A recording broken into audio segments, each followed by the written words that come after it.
I did not prepare for that one. I'm sorry. Hello. How's it going? How's it going? Tips chicken. Tips chicken. That is better than just tipping head. How is it going? I hope you're well. Sorry once again, late. I definitely need to get a better schedule together, but I am apparently incapable. But never say never. Mm-mm. Getting the things together, and we are back with Sherlock Holmes. Fiction! The only fiction I have in my life right now. Cries in bookworm. Where is what I'm supposed to be looking for? Good day. Is it a good day? I hope so. Or a good even. What am I looking for? Not that. There.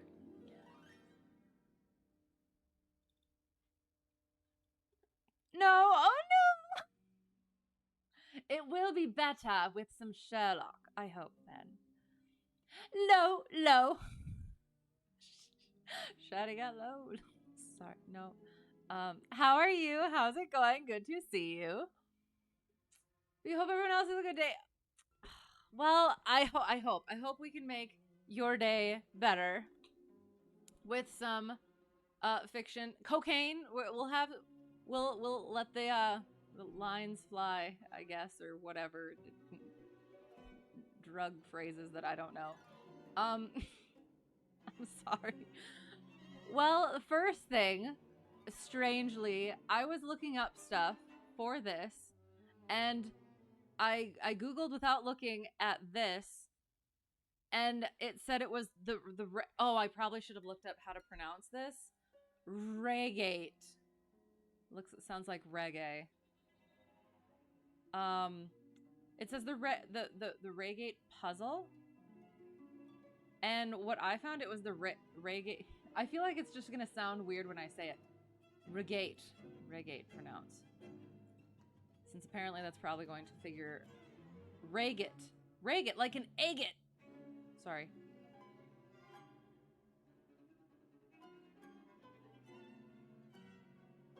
It's a town in England. Reigate. British.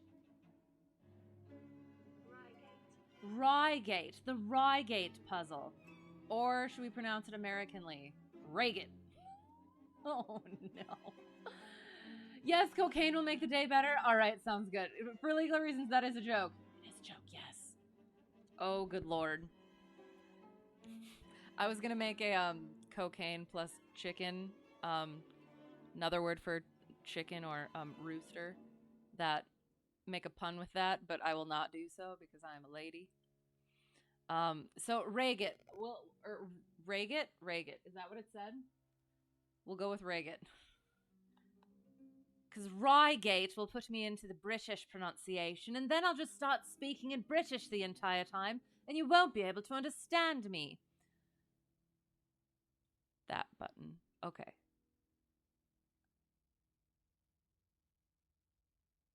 Oh my god, I almost thought that you couldn't hear me. Okay. Alright, sound is good, and book is good. We are good, I think. Yay! In it, mate! Oh, pip and cheerio. Put it in the, oh shoot, what is it called? I gotta finish this. The boot of the car. Fill it with petrol.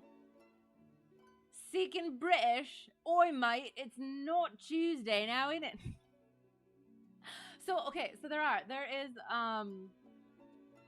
is the received pronunciation, which is the more proper version, I guess. And then there is the Cockney. And the Cockney, if you watch, oh shoot, what is it? The one where My Fair Lady, where they teach her how to speak because she's got that thick Cockney accent, and it's all about, yeah, accents, yeah. Reigate, ma'am. Right, but then I feel like, should I do it Reigate, and I'll just really, really try not to slip into my terrible British accent. The Queen said so herself, she did. Okay, I will. I'll go with Reigate. Reigate. The Reigate Puzzle. Oh, but anyway, so I was looking it up, trying to figure things out without looking at this book, this version, and it said the Reigate Squire, and so I put that in, and then I turn on this, and it's the Reigate Puzzle. So I don't know, differing versions, sort of thing. So we'll find out. I guess there's already a puzzle. Also, the pronunciation is a puzzle, so we're full of puzzles this evening. It's going to take a lot of cocaine to get through it. So, all right, we're doing it. The Reigate Puzzle. Dun dun. Oops. Dun dun dun. Whoosh. All right. Ugh. It was some time before the health of my friend, Mr. Sherlock Holmes, recovered from the strain caused by his immense exertions in the spring of '87. The whole question of the Netherland Sumatra Company and of the colossal schemes of Baron Maupertuis are too recent in the minds of the public and are too intimately concerned with politics and finance to be fitting subjects for this series of sketches. They led, however, in an indirect fashion, to a singular and complex problem which gave my friend an opportunity of demonstrating the value of a fresh weapon among the many with which he waged his lifelong battle against crime. On referring to my notes, I see that it was upon the 14th of April that I received a telegram from Lyons which informed me that Holmes was lying ill in the Hotel Dulong. Within 24 hours, I was in his sick room and was relieved to find that there was nothing formidable in his symptoms. Even his iron constitution, however, had broken down under the strain of an investigation which had extended over 2 months, during which period he had never worked less than 15 hours a day, and had more than once, as he assured me, kept to his task for 5 days at a stretch. Even the triumphant issue of his labors could not save him from reaction after so terrible an exertion, and at a time when Europe was ringing with his name, and when his room was literally ankle-deep with congratulatory telegrams, I found him a prey to the blackest depression. Even the knowledge that he had succeeded where the police of three countries had failed, and that he had outmaneuvered at every point the most accomplished swindler in Europe, was insufficient to rouse him from his nervous prostration. 3 days later, we were back in Baker Street together, but it was evident that my friend would be much the better for a change, and the thought of a week of springtime in the country was full of attractions to me also. My old friend, Colonel Hayter, who had come under my professional care in Afghanistan, had now taken a house near Reigate in Surrey, and had frequently asked me to come down to him upon a visit. On the last occasion, he had remarked that if my friend would only come with me, he would be glad to extend his hospitality to him also. A little diplomacy was needed, but when Holmes understood that the establishment was a bachelor one, and that he would be allowed the fullest freedom, he fell in with my plans, and a week after our return from Lyons, we were under the colonel's roof. Hayter was a fine old soldier who had seen much of the world, and he soon found, as I had expected, that Holmes and he had much in common. On the evening of our arrival, we were sitting in the colonel's gun-room after dinner, Holmes stretched upon the sofa, while Hayter and I looked over his little armory of Eastern weapons. "By the way," said he suddenly, "I think I'll take one of these pistols upstairs with me, in case we have an alarm." "An alarm?" said I. "Yes, we've had a scare in this part lately. Old Acton, who is one of our county magnates... do you say magnates? I think I always said it magnates when I read it, but I feel like... I don't know. Magnates. I'm going to say it magnates in case I'm correct. Old Acton, who is one of our county magnates, had his house broken into last Monday. No great damage done, but the fellows are still at large." "No clue?" asked Holmes, cocking his eye at the colonel. "None as yet, but the affair is a pretty one. One of our little country crimes, which must seem too small for your attention, Mr. Holmes, after this great international affair." Holmes waved away the compliment, though his smile showed that it had pleased him. "Was there any feature of interest?" "I fancy not. The thieves ransacked the library and got very little for their pains. The whole place was turned upside down, drawers burst open, and presses ransacked, with the result that an odd volume of Pope's Homer, 2 plated candlesticks, an ivory letter weight, a small oak barometer, and a ball of twine are all that have vanished. What an extraordinary assortment, I exclaimed.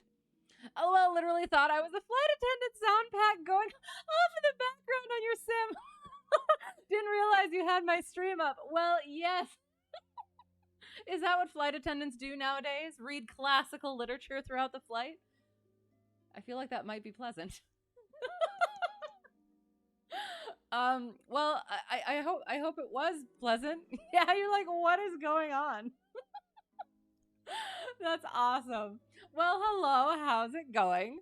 I hope your flying is going well.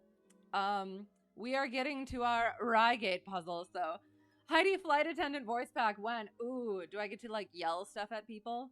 Like, sit down, shut up, here's your drinks. And apparently when it comes to Sherlock, some lines of cocaine. So, yes. Wait, Heidi, Betty sound pack, ooh. I like the thought. But, Heidi-o, yes. I don't know. We can make it happen. We'll see. Oh, the fellows evidently grabbed hold of everything they could get. Holmes grunted from the sofa. The county police ought to make something of that, said he. Why, it is surely obvious that... But I held up a warning finger. You are here for a rest, my dear fellow. For heaven's sake, don't get started on a new problem when your nerves are all in shreds. Holmes shrugged his shoulders with a glance of comic resignation towards the colonel, and the talk drifted away into less dangerous channels. Missiles locks, words I can't say 'cause I'm a lady. Yes, that would totally be how it is. That could be like a VIP thing, is you get actual, instead of those, you get the actual words in the pack. That's the payware.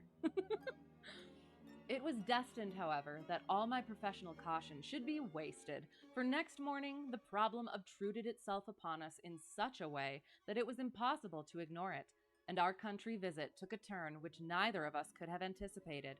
We were at breakfast when the colonel's butler rushed in with all his propriety shaken out of him.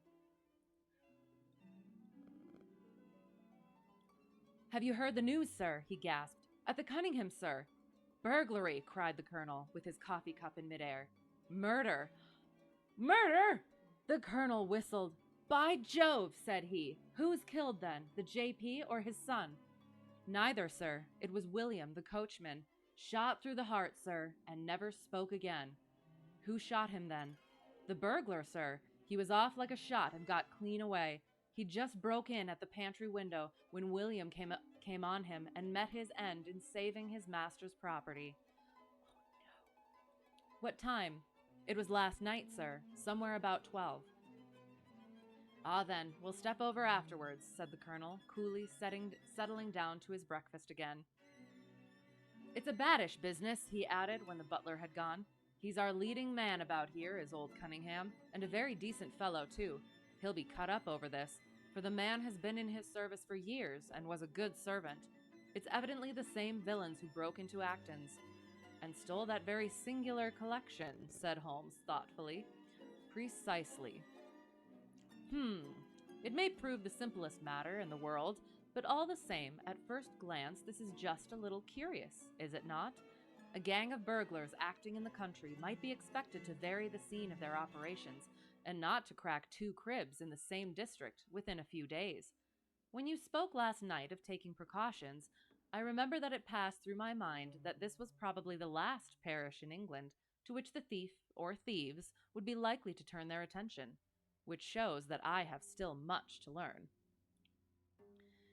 I fancy it's some local practitioner, said the colonel.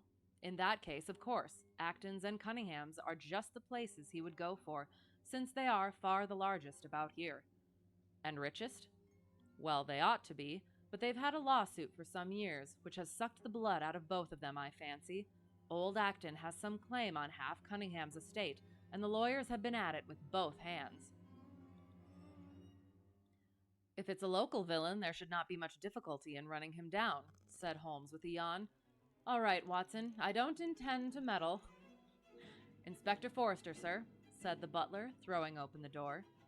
The official, a smart, keen-faced young fellow, stepped into the room. Good morning, Colonel, said he. I hope I don't intrude, but we hear that Mr. Holmes of Baker Street is here. Hey there, how's it going? How's it going? I hope you're well. There's been a murder! First burglary and then murder. So now we're trying not to intrude, or Sherlock is, or meddle, but that's apparently not going to happen. Because the official, Inspector Forrester, is looking specifically for Mr. Holmes of Baker Street. The colonel waved his hand towards my friend, and the inspector bowed. We thought that perhaps you would care to step across, Mr. Holmes. The fates are against you, Watson, said he, laughing. We were chatting about the matter when you came in, Inspector. Perhaps you can let us have a few details. As he leaned back in his chair, in the familiar attitude, I knew that the case was hopeless. There's been a murder, but we're still looking for the cocaine. Yes, I mean, maybe that was what the murderers were looking for. They were looking for the cocaine. And then they got so upset that murder was in order. We had no clue in the Acton affair, but here we have plenty to go on, and there's no doubt it is the same party in each case. The man was seen. Ah, yes, sir, but he was off like a deer after the shot that killed poor William Kerwin was fired. Mr. Cunningham saw him from the bedroom window, and Mr. Alec Cunningham saw him from the back passage. It was 11:45 when the alarm broke out. Mr. Cunningham had just got into bed, and Mr. Alec was smoking a pipe in his dressing gown. They both heard William the coachman calling for help, and Mr. Alec ran down to see what was the matter. The back door was open, and as he came to the foot of the stairs, he saw two men wrestling together outside. One of them fired a shot, the other dropped, and the murderer rushed across the garden and over the hedge. Mr. Cunningham, looking out of his bedroom, saw the fellow as he gained the road, but lost sight of him at once. Mr. Alec stopped to see if he could help the dying man, and so the villain got clean away. Beyond the fact that he was a middle-sized man and dressed in some dark stuff, we have no personal clue, but we are making energetic inquiries, and if he is a stranger, we shall soon find him out. What type of pipe? I think it is left to the imagination. So...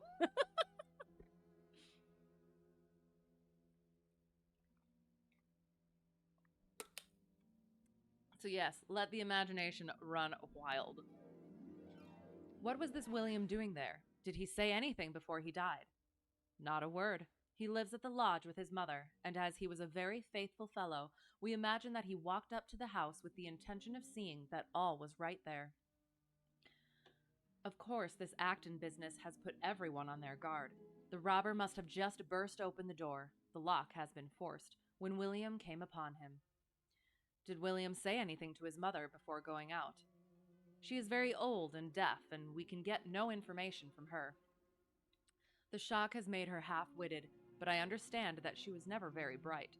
There is one very important circumstance, however. Look at this.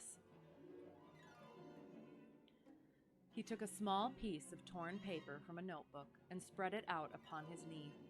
This was found between the finger and thumb of the dead man. It appears to be a fragment torn from a larger sheet. You will observe that the hour mentioned upon it is the very time at which the poor fellow met his fate. You see that his murderer might have torn the rest of the sheet from him, or he might have taken this fragment from the murderer. It reads almost as though it were an appointment. Holmes took up the scrap of paper, a facsimile of which is here reproduced. At 11:45, learn what may. Oop, gotta put it down. There. Presuming that it is an appointment, continued the inspector, it is of course a conceivable theory that this William Kerwin, though he had the reputation of being an honest man, may have been in league with the thief. He may have met him there, may even have helped him to break in the door, and then they may have fallen out between themselves. This writing is of extraordinary interest, said Holmes, who had been examining it with intense concentration. These are much deeper waters than I had thought. He sank his head upon his hands, while the inspector smiled at the effect which his case had had upon the famous London specialist. "Your last remark," said Holmes presently, "as to the possibility of there being an understanding between the burglar and the servant, and this being a note of appointment from one to the other, is an ingenious and not entirely impossible supposition. But this writing opens up—" He sank his head into his hands again, and remained for some minutes in the deepest thought. When he raised his face again, I was surprised to see that his cheek— gosh darn it, that his cheek was what? That his cheek was tinged with color, and his eyes as bright as before his illness. He sprang to his feet with all his old energy. "I'll tell you what," said he. "I should like to have a quiet little glance into the details of this case. There is something in it which fascinates me extremely. If you will permit me, Colonel, I will leave my friend Watson and you, and I will step round with the inspector to test the truth of one or two little fancies of mine. I will be with you again in half an hour." An hour and a half. An hour and a half. It should be a half. An hour and a half. Unless it's old, like prior language. An hour and a half had elapsed before the inspector returned alone. "Mr. Holmes is walking up and down in the field outside," said he. "He wants us all four to go up to the house together." "To Mr. Cunningham's?" "To Mr. Cunningham's?" "Yes, sir." "What for?" The inspector shrugged his shoulders. "I don't quite know, sir. Between ourselves, I think Mr. Holmes had not quite got over his illness yet. He's been behaving very queerly, and he is very much excited." "When you smoke, yes, exactly." "I don't think you need alarm yourself," said I. "I have usually found that there was method in his madness." "Some folks might say there was madness in his method," muttered the inspector. "But he's all on fire to start, Colonel, so we had best go out if you are ready." We found Holmes pacing up and down in the field, his chin sunk upon his breast, and his hands thrust into his trousers pockets. "The matter grows in interest," said he. "Watson, your country trip has been a distinct success. I have had a charming morning." "You have been up to the scene of the crime, I understand," said the colonel. "Yes, the inspector and I have made quite the little reconnaissance together." "Any success?" "Well, we have seen some very interesting things. I'll tell you what we did as we walk. First of all, we saw the body of this unfortunate man. He certainly died from a revolver wound, as reported." "Had you doubted it, then?" "Oh, it is as well to test everything. Our inspection was not wasted. We then had an interview with Mr. Cunningham and his son, who were able to point out the exact spot where the murderer had broken through the garden hedge in his flight. That was of great interest." "Naturally." "What if you bubble with yours?" I don't know if that's like a specific. Oh wait. Oh, like okay. I think I understand now. See, I don't actually understand all of the lingo, so I apologize, but I'm also amused. Then we had a look at this poor fellow's mother. We could get no information from her, however, as she is very old and feeble. "And what is the result of your investigations?" "The conviction that the crime is a very peculiar one. Perhaps our visit now may do something to make it less obscure. I think that we are both agreed, Inspector, that the fragment of paper in the dead man's hand, bearing, as it does, the very hour of his death written upon it, is of extreme importance." "It should give a clue, Mr. Holmes." It does give a clue. Whoever wrote that note was the man who brought William Kerwin out of his bed at that hour. But where is the rest of that sheet of paper?" "I examined the ground carefully in the hope of finding it," said the inspector. "It was torn out of the dead man's hand. Why was someone so anxious to get possession of it? Because it incriminated him. And what would he do with it? Thrust it into his pocket, most likely, never noticing that a corner of it had been left in the grip of the corpse. If we could get the rest of that sheet, it is obvious that we should have gone a long way towards solving the mystery." "Yes, but how can we get at the criminal's pocket before we catch the criminal?" Well, it was worth thinking over. Then there is another obvious point. The note was sent to William. The man who wrote it could not have taken it. Otherwise, of course, he might have delivered his own message by word of mouth. Who brought the note then? Or did it come through the post? I have made inquiries, said the inspector. William received a letter by the afternoon post yesterday. The envelope was destroyed by him. Excellent, cried Holmes, clapping the inspector on the back. You've seen the postman. It is a pleasure to work with you. Well, here's the lodge, and if you will come up, Colonel, I will show you the scene of the crime.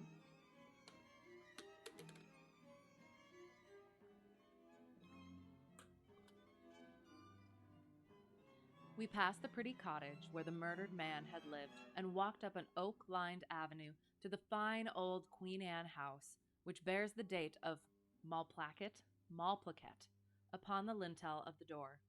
Holmes and the inspector led us round it until we came to the side gate, which is separated by a stretch of garden from the hedge which lines the road. A constable was standing at the kitchen door. "Throw the door open, officer," said Holmes. Now, it was on those stairs that young Mr. Cunningham stood and saw the two men struggling just where we are. Old Mr. Cunningham was at that window, the second on the left, and he saw the fellow get away just to the left of that bush. So did the son. They are both sure of it on account of the bush. Then Mr. Alec ran out and knelt beside the wounded man. The ground is very hard, you see, and there are no marks to guide us. As he spoke, two men came down the garden path from round the angle of the house. The one was an elderly man, with a strong, deep-lined, heavy-eyed face. The other a dashing young fellow, whose bright, smiling expression and showy dress were in strange contrast with the business which had brought us there. "Still at it, then?" said he to Holmes. "I thought you Londoners were never at fault. You don't seem to be so very quick after all." "Ah, you must give us a little time," said Holmes good-humoredly. "You'll want it," said young Alec Cunningham. "Why, I don't see that we have any clue at all." "There's only one," answered the inspector. "We thought that if we could only find— Good heavens, Mr. Holmes, what is the matter?" My poor friend's face had suddenly assumed the most dreadful expression. His eyes rolled upwards, his features writhed in agony, and with a suppressed groan he dropped on his face upon the ground. Horrified at the suddenness and severity of the attack, we carried him into the kitchen, where he lay back in a large chair and breathed heavily for some minutes. Heavy breathing. Finally, with a shamefaced apology for his weakness, he rose once more. "Watson would tell you that I have only just recovered from a severe illness," he explained.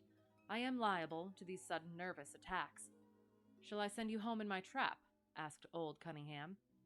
"Well, since I am here, there is one point on which I would like to feel sure. We can very easily verify it." "What was it?" "Well, it seems to me that it is just possible that the arrival of this poor fellow William was not— Hang on. Poor fellow William was not before, but after.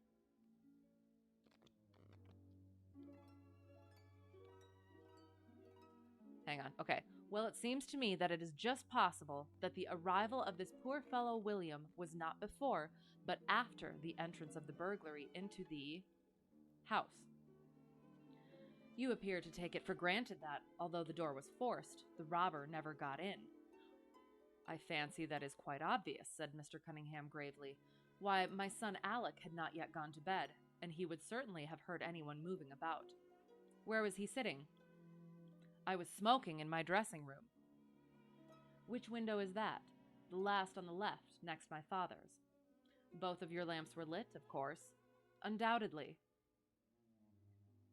"There are some very singular points here," said Holmes, smiling. "Is it not extraordinary that a burglary, and a burglar who had had some previous experience, should deliberately break into a house at a time when he could see from the lights that two of the family were still afoot?" "He must have been a cool hand." "Well, of course, if the case were not an odd one, we should not have been driven to ask you for an explanation," said young Mr. Alec. "But as to your ideas that the man had robbed the house before William tackled him, I think it a most absurd notion. Wouldn't we have found the place disarranged and missed the things which he had taken?"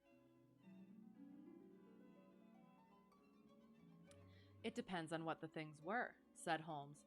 "You must remember that we are dealing with a burglar who is a very peculiar fellow and who appears to work on lines of his own. Look, for example, at the queer lot of things which he took from Acton's. What was it? A ball of string, a letter weight, and I don't know what other odds and ends. Well, we are quite in your hands, Mr. Holmes, said old Cunningham. Anything which you or the inspector may suggest will most certainly be done. In the first place, said Holmes, I should like you to offer a reward, coming from yourself, for the officials may take a little time before they would agree upon the sum, and these things cannot be done too promptly. I have jotted down the form here, if you would not mind signing it. £50 was quite enough, I thought. I would willingly give 500, said the J.P., taking the slip of paper and the pencil which Holmes handed to him. This is not quite correct, however, he added, glancing over the document. I wrote it rather hurriedly. You see, you begin, whereas at about 1:45 on Tuesday morning an attempt was made, and so on. It was at 11:45, as a matter of fact. I was pained at the mistake, for I knew how keenly Holmes would feel any slip of the kind. It was his specialty to be accurate as to fact, but his recent illness had shaken him, and this one little incident was enough to show me that he was still far from being himself. He was obviously embarrassed for an instant, while the inspector raised his eyebrows, and Alec Cunningham burst into a laugh. The old gentleman corrected the mistake, however, and handed the paper back to Holmes. Get it printed as soon as possible, he said. I think your idea is an excellent one. Holmes put the slip of paper carefully away into his pocketbook.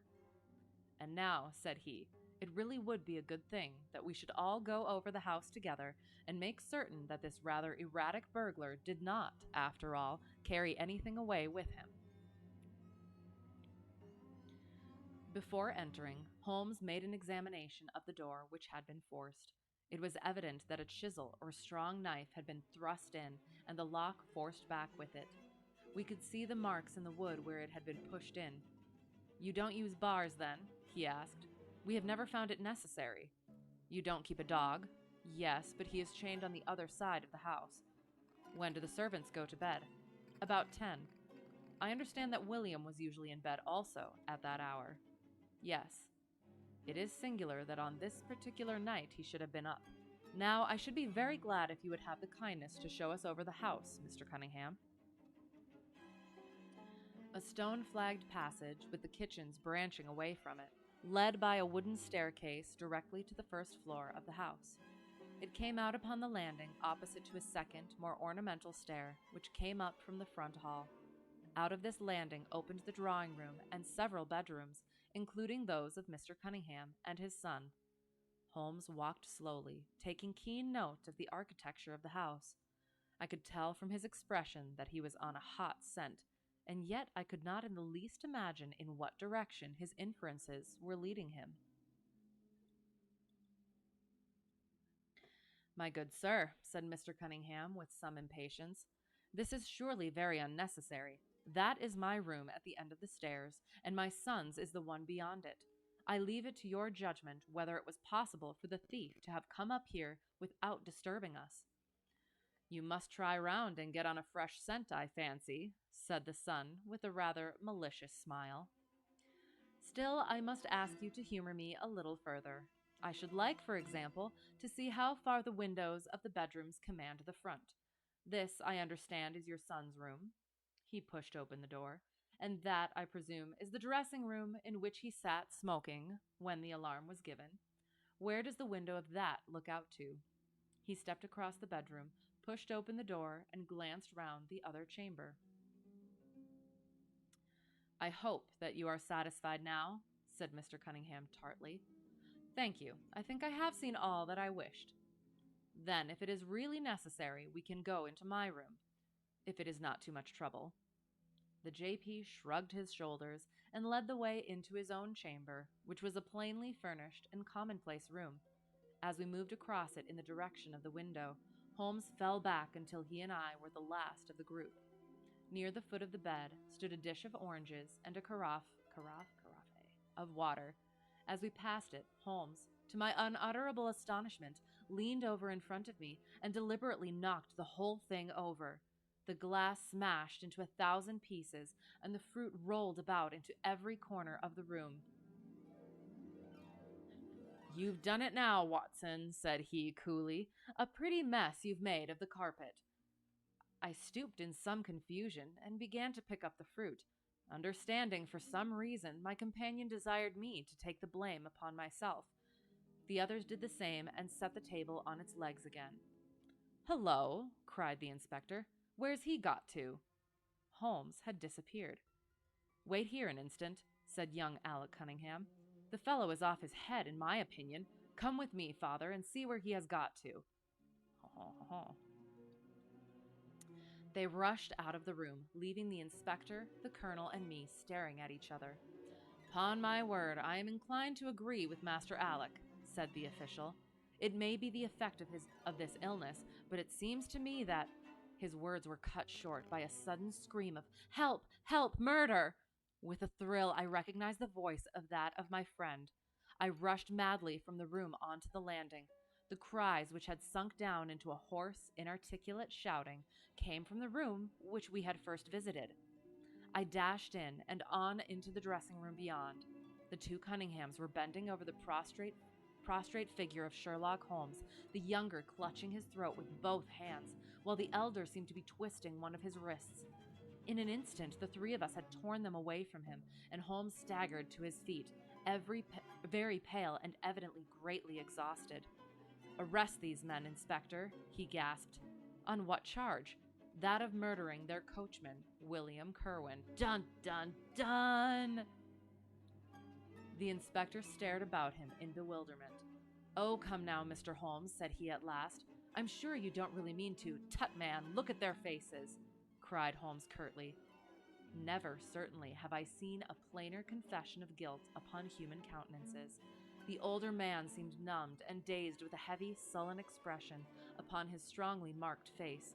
The son, on the other hand, had dropped all that jaunty, dashing style which had characterized him, and the ferocity of a dangerous wild beast gleamed in his dark eyes and distorted his handsome features.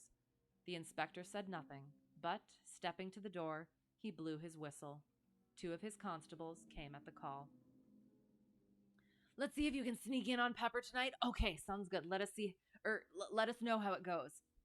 "Be very, very quiet." "I have no alternative, Mr. Cunningham," said he. "I trust that this may all prove to be an absurd mistake, but you can see that— would you? Drop it!"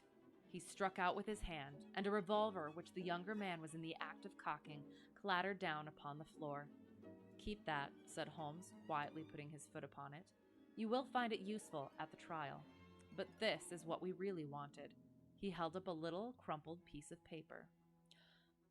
"The remainder of the sheet," cried the inspector. "Precisely."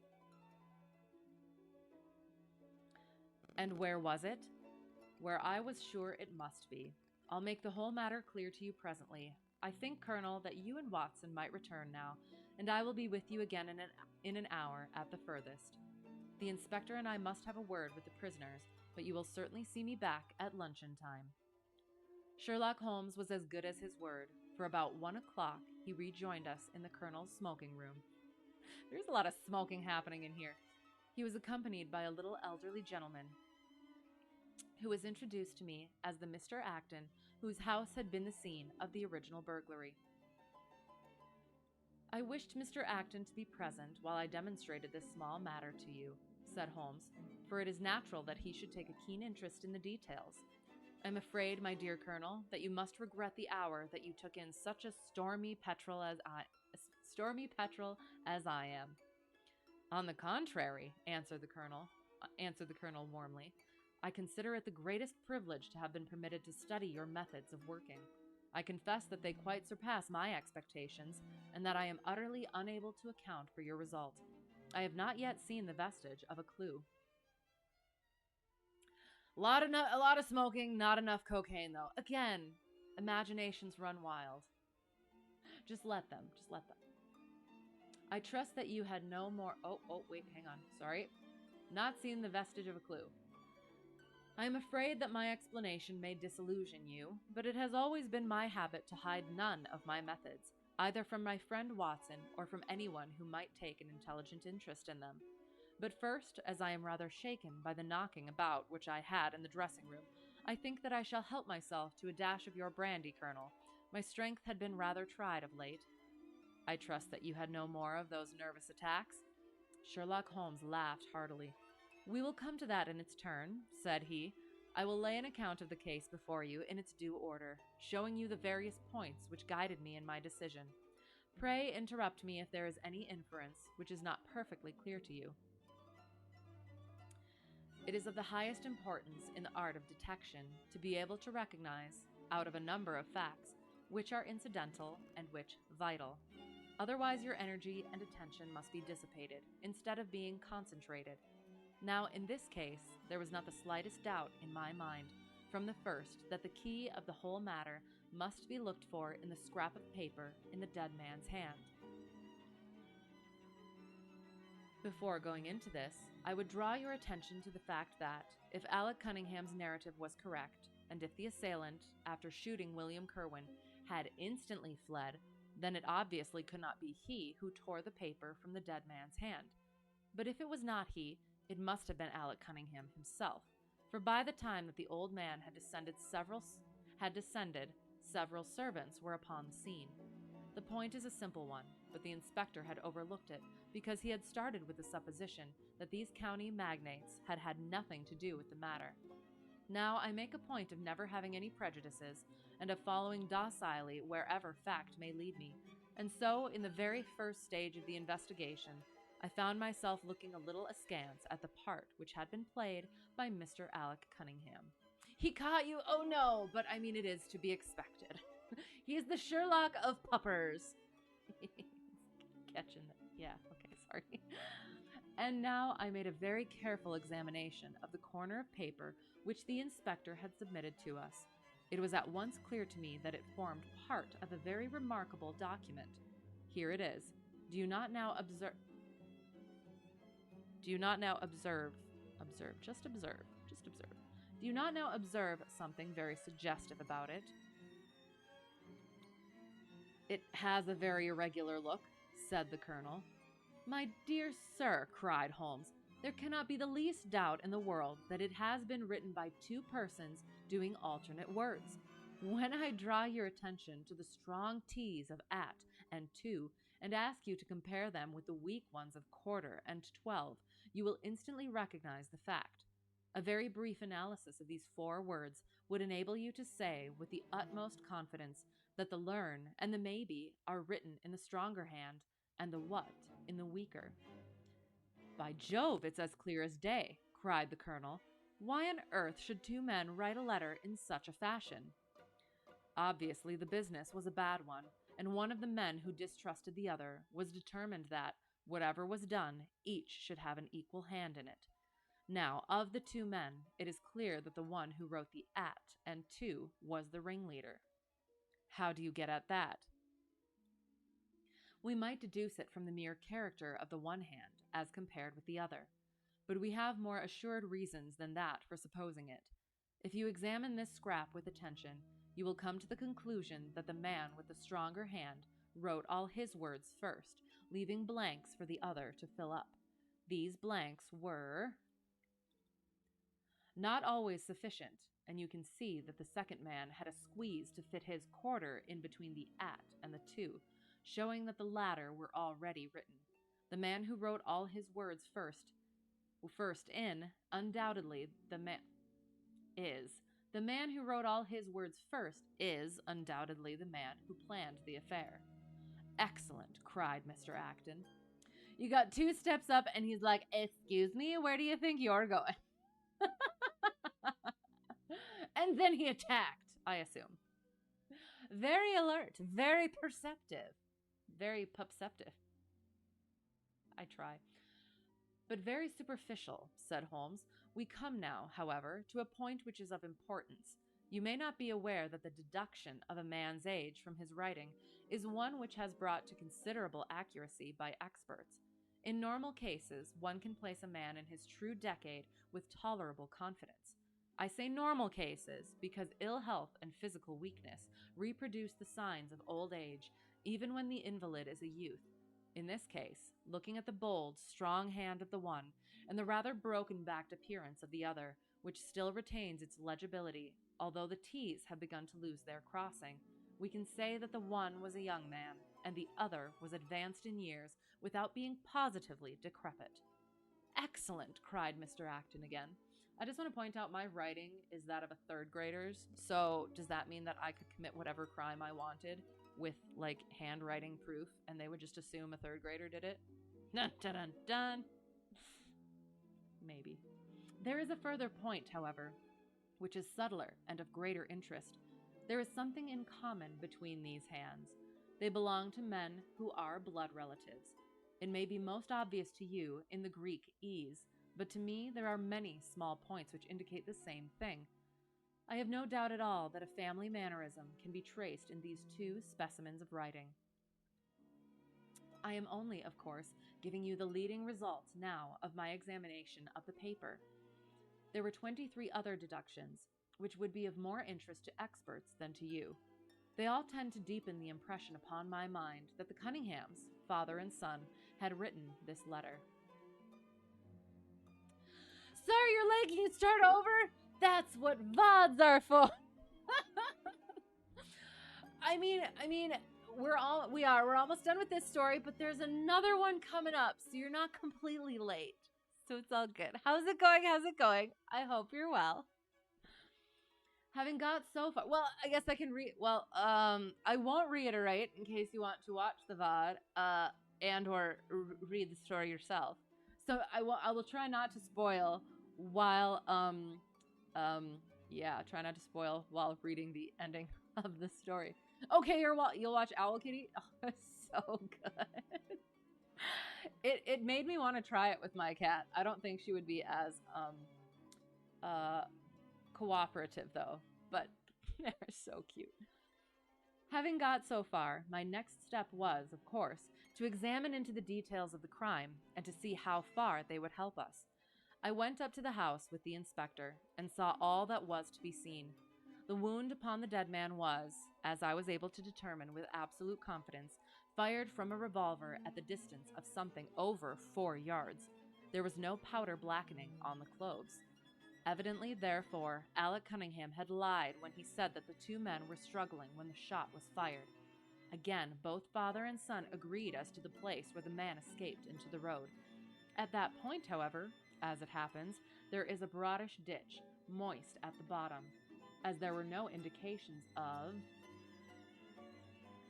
boot marks about this ditch, I was absolutely sure not only that the Cunninghams had again lied, but that there had never been any unknown man upon the scene at all.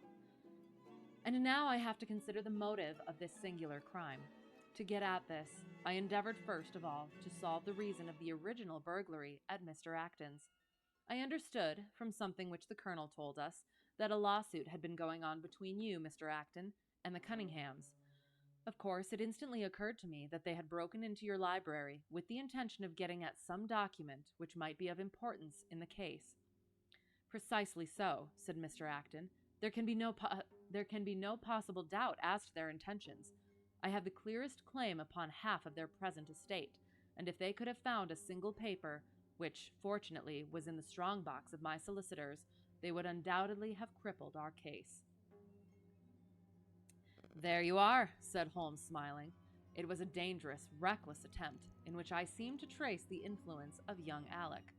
Having found nothing, they tried to divert suspicion by making it appear to be an ordinary burglary, to which end they carried off whatever they could lay their hands upon. That is all clear enough, but there was much that was still obscure. What I wanted above all was to get the missing part of that note.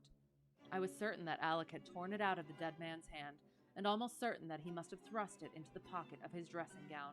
Where else could he have put it? The only question was whether it was still there. It was worth an effort to find out, and for that object we all went up to the house. I'm just imagining this Alec Cunningham, rich guy, and he's like, all right, now I gotta burgle some stuff. What would poor people burgle? Just grabs random anything. I don't know why it's amusing, but it is. The Cunninghams joined us, as you doubtless remember, outside the kitchen door.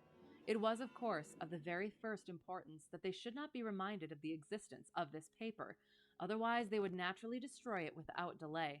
The inspector was about to tell them the importance which we attached to it when, by the luckiest chance in the world, I tumbled down in a sort of fit and so changed the conversation. Good heavens, cried the colonel, laughing. Do you mean to say all our sympathy was wasted and your fit an imposture? Speaking professionally, it was admirably done, cried I, looking in amazement at this man who was forever confounding me with some new phase of his astuteness. What would poor people burgle? Probably bleach. If that's a specific reference that I don't understand, I'm sorry. But I still appreciate it nonetheless.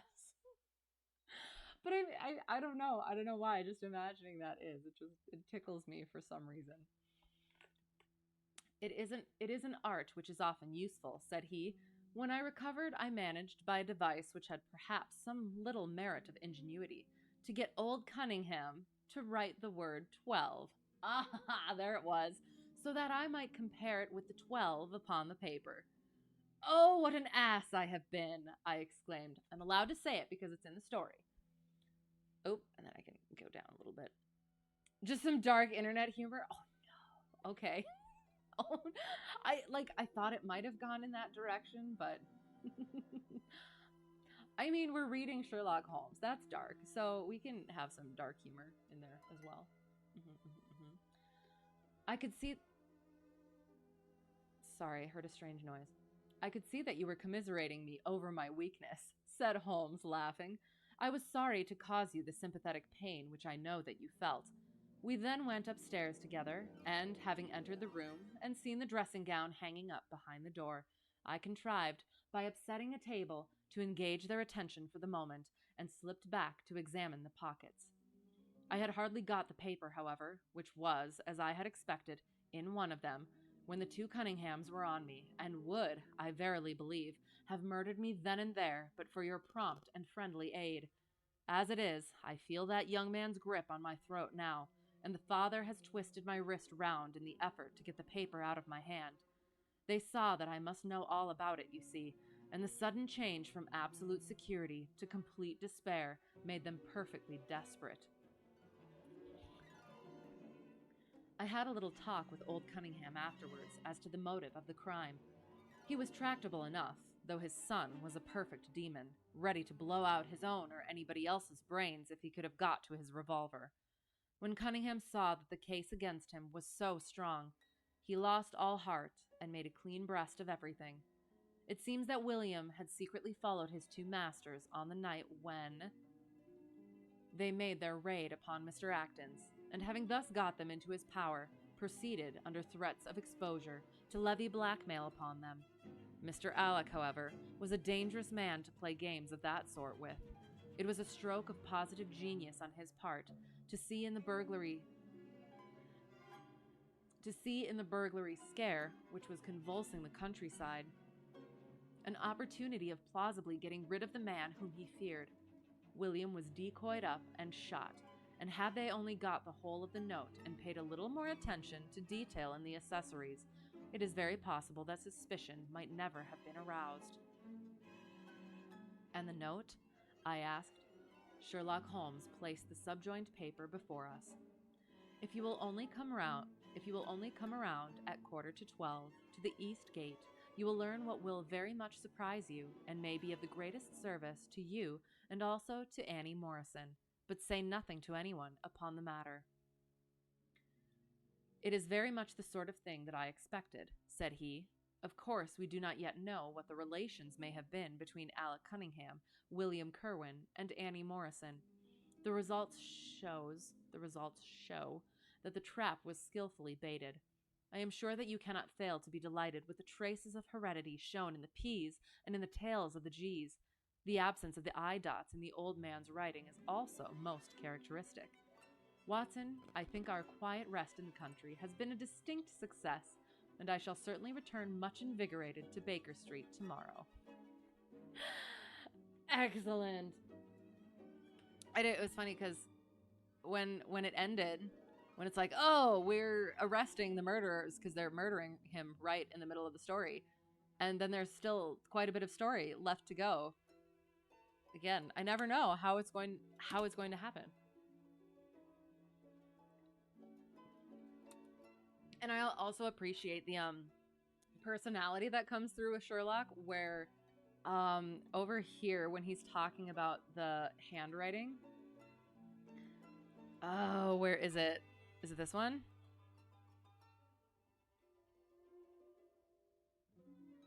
Something about there being the one line where there's 23 other ways of pointing this out. There's 23 other... Gosh,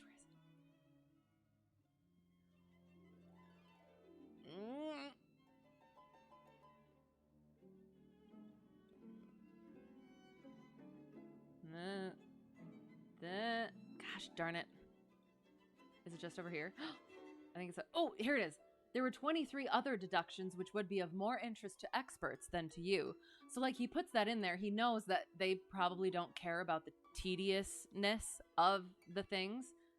But then he goes back anyway, and he's like, I'm sure that you cannot fail to be delighted with the traces of heredity shown in the P's and in the tails of the G's. The absence of the I dots in the old man's writing is also most characteristic. Like, getting that in there where it's like, he's excited about this stuff. He's able to see that other people don't really care. But then when he really gets excited about it, he's going to bring it out again. And then the final line right after that. I think our quiet rest in the country has been very much a success. I'm going to be invigorated tomorrow because he had this fun stuff that he really enjoys. So, yeah, and it was fun because it started out with, oh, it's just, there was a big international scandal and now he's sick. Oh no, so sad. Then they go to a quiet country and it's all good. And then, oh, a burglary. Puzzle. And then murder. And it just kind of throws everything. So yeah, just like the different twists and turns in such a short period of time were very good as well. Yeah, that was fun. I enjoyed that one.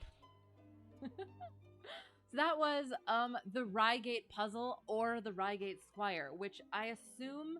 If it's the Reigate Squire, I assume that would be William being the Squire, unless I'm thinking of Squire incorrectly. But yeah, there's that. And now we're on to our second one of the even, second and final. Make sure things are happening the way they're supposed to still. It's funny because I get the most paranoid when I don't need to, and then I just, when I should be paranoid and when things are actually going wrong, I just, completely oblivious. All right.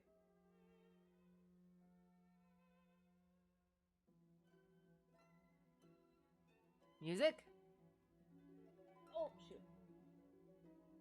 Yes, okay. Onward! The Crooked Man. Not to be, what's the word? Confused with the other Crooked Man. Or maybe not. I don't know. We shall see.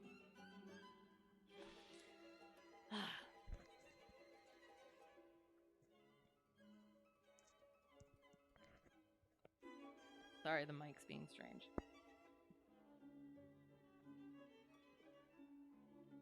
There, okay. The Crooked Man. One summer night, a few months after my marriage, I was seated by my own hearth, smoking a last pipe and nodding over a novel, for my day's work had been an exhausting one. My wife had already gone upstairs, and the sound of the locking of the hall door some time before told me that the servants had also retired. I had risen from my seat and was knocking out the ashes of my pipe when I suddenly heard the clang of the bell. I looked at the clock. It was 11:45. This could not be a visitor at so late an hour. A patient, evidently, and possibly an all-night sitting. With a wry face, I went out into the hall and opened the door. To my astonishment, it was Sherlock Holmes who stood upon my step. "Ah, Watson," said he, "I hoped that I might not be too late to catch you. My dear fellow, pray come in. You look surprised, and no wonder. Relieved, too, I fancy. You still smoke the Arcadia mixture of your bachelor days, then? There's no mistaking that fluffy ash upon your coat. It's easy to tell that you have been accustomed to wear a uniform, Watson. You'll never pass as a purebred civilian. As long as you keep that habit of carrying your handkerchief in your sleeve. Could you put me up tonight? With pleasure. You told me that you had a bachelor quarters, for one, and I see that you have no gentleman visitor at present. Your hat stand proclaims as much. I shall be delighted if you will stay. Thank you. I'll fill the vacant peg, then. Sorry to see that you've had the British workman in the house. He's a token of evil. Not the drains, I hope. No, the gas. Ah, he has left 2 nail marks from his boot upon your linoleum, just where the light strikes it. No, thank you. I had some supper at Waterloo, but I'll smoke a pipe with you with pleasure. With pleasure. Sorry, this is bothering me. There, stay, please. This is what happens when you're cheap. Cheap. I handed him my pouch, and he seated himself opposite to me and smoked for some time in silence. I was well aware that nothing but business of importance would have brought him to me at such an hour, so I waited patiently until he should come round to it. I see that you are professionally rather busy just now, said he, glancing very keenly across at me. Yes, I've had a busy day, I answered. It may seem very foolish in your eyes, I added, but really I don't know how you deduced it. Holmes chuckled to himself. I have the advantage of knowing your habits, my dear Watson, said he. When your round is a short one, you walk, and when it is a long one, you use a hansom. As I perceive that your boots, although used, are by no means dirty, I cannot doubt that you are at present busy enough to justify the hansom. Excellent, I cried. Elementary, said he. Ah, there it is. It is one of those instances where the reasoner can produce an effect which seems remarkable to his neighbor, because the latter has missed the one little point which is the basis of the deduction. The same may be said, my dear fellow, for the effect of some of these little sketches of yours, which is entirely meretricious, depending as it does upon your retaining in your own hands some factors in the problem which are never imparted to the reader. Now at present, I am in the position of these same readers, for I hold in this hand several threads of one of the strangest cases which ever perplexed a man's brain, and yet I lack the 1 or 2 which are needful to complete my theory. But I'll have them, Watson. I'll have them. His eyes kindled, and a slight flush sprang into his thin cheeks. For an instant the veil had lifted upon his keen, intense nature, but for an instant only. When I glanced again, his face had resumed that Red Indian composure which had made so many regard him as a machine rather than a man. The problem presents features of interest, said he. I may even say exceptional features of interest. I have already looked into the matter and have come, as I think, within sight of my solution. If you could accompany me in that last step, you might be of considerable service to me. I should be delighted. Could you go as far as Aldershot tomorrow? I have no doubt Jackson would take my practice. Very good. I want to start by the 11:10 from Waterloo. That would give me time. Then, if you are not too sleepy, I will give you a sketch of what has happened, and of what remains to be done. I was sleepy before you came. I am quite wakeful now. I will compress the story as far as may be done, without omitting anything vital to the case. It is conceivable that you may even have read some account of the matter. It is the supposed murder of Colonel Barclay of the Royal Munsters at Aldershot which I am investigating. I have heard nothing of it. It has not excited much attention yet, except locally. The facts are only 2 days old. Briefly, they are these. The Royal Munsters is, as you know, one of the most famous Irish regiments in the British Army. It did wonders both in the Crimea and the Mutiny, and has since that time distinguished itself upon every possible occasion. It was commanded up to Monday night by James Barclay, a gallant veteran who started as a full private, was raised to commissioned rank for his bravery at the time of the Mutiny, and so lived to command the regiment in which he had once carried a musket. Colonel Barclay had married at the time when he was a sergeant, and his wife, whose maiden name was Miss Nancy Devoy, was the daughter of a former color sergeant in the same corps. There was, therefore, as can be imagined, some little social friction when the young couple, for they were still young, found themselves in their new surroundings. They appear, however, to have quickly adapted themselves, and Mrs. Barclay has always, I understand, been as popular with the ladies of the regiment as her husband was with his brother officers. I may add that she was a woman of great beauty, and that even now, when she has been married for upwards of 30 years, she is still of a striking and queenly appearance. Working on your inverted flying? I hope you are. I hope you've been getting some sim time in and foreign communications. Yes. Colonel Barclay's family life appears to have been a uniformly happy one. Major Murphy, to whom I owe most of my facts, assures me that he has never heard of any misunderstanding between the pair. On the whole, he thinks that Barclay's devotion to his wife was greater than his wife's to Barclay. He was acutely uneasy if he were absent from her for a day. She, on the other hand, though devoted and faithful, was less obtrusively affectionate. But they were regarded in the regiment as the very model of a middle-aged couple. There was absolutely nothing in their mutual relations to prepare people for the tragedy which was to follow. Colonel Barclay himself seems to have had some singular traits in his character. He was a dashing, jovial old soldier. Can you hang on? I swear they had this. They put soldier, I swear, in another one. So I'm just gonna make sure whether I'm just not.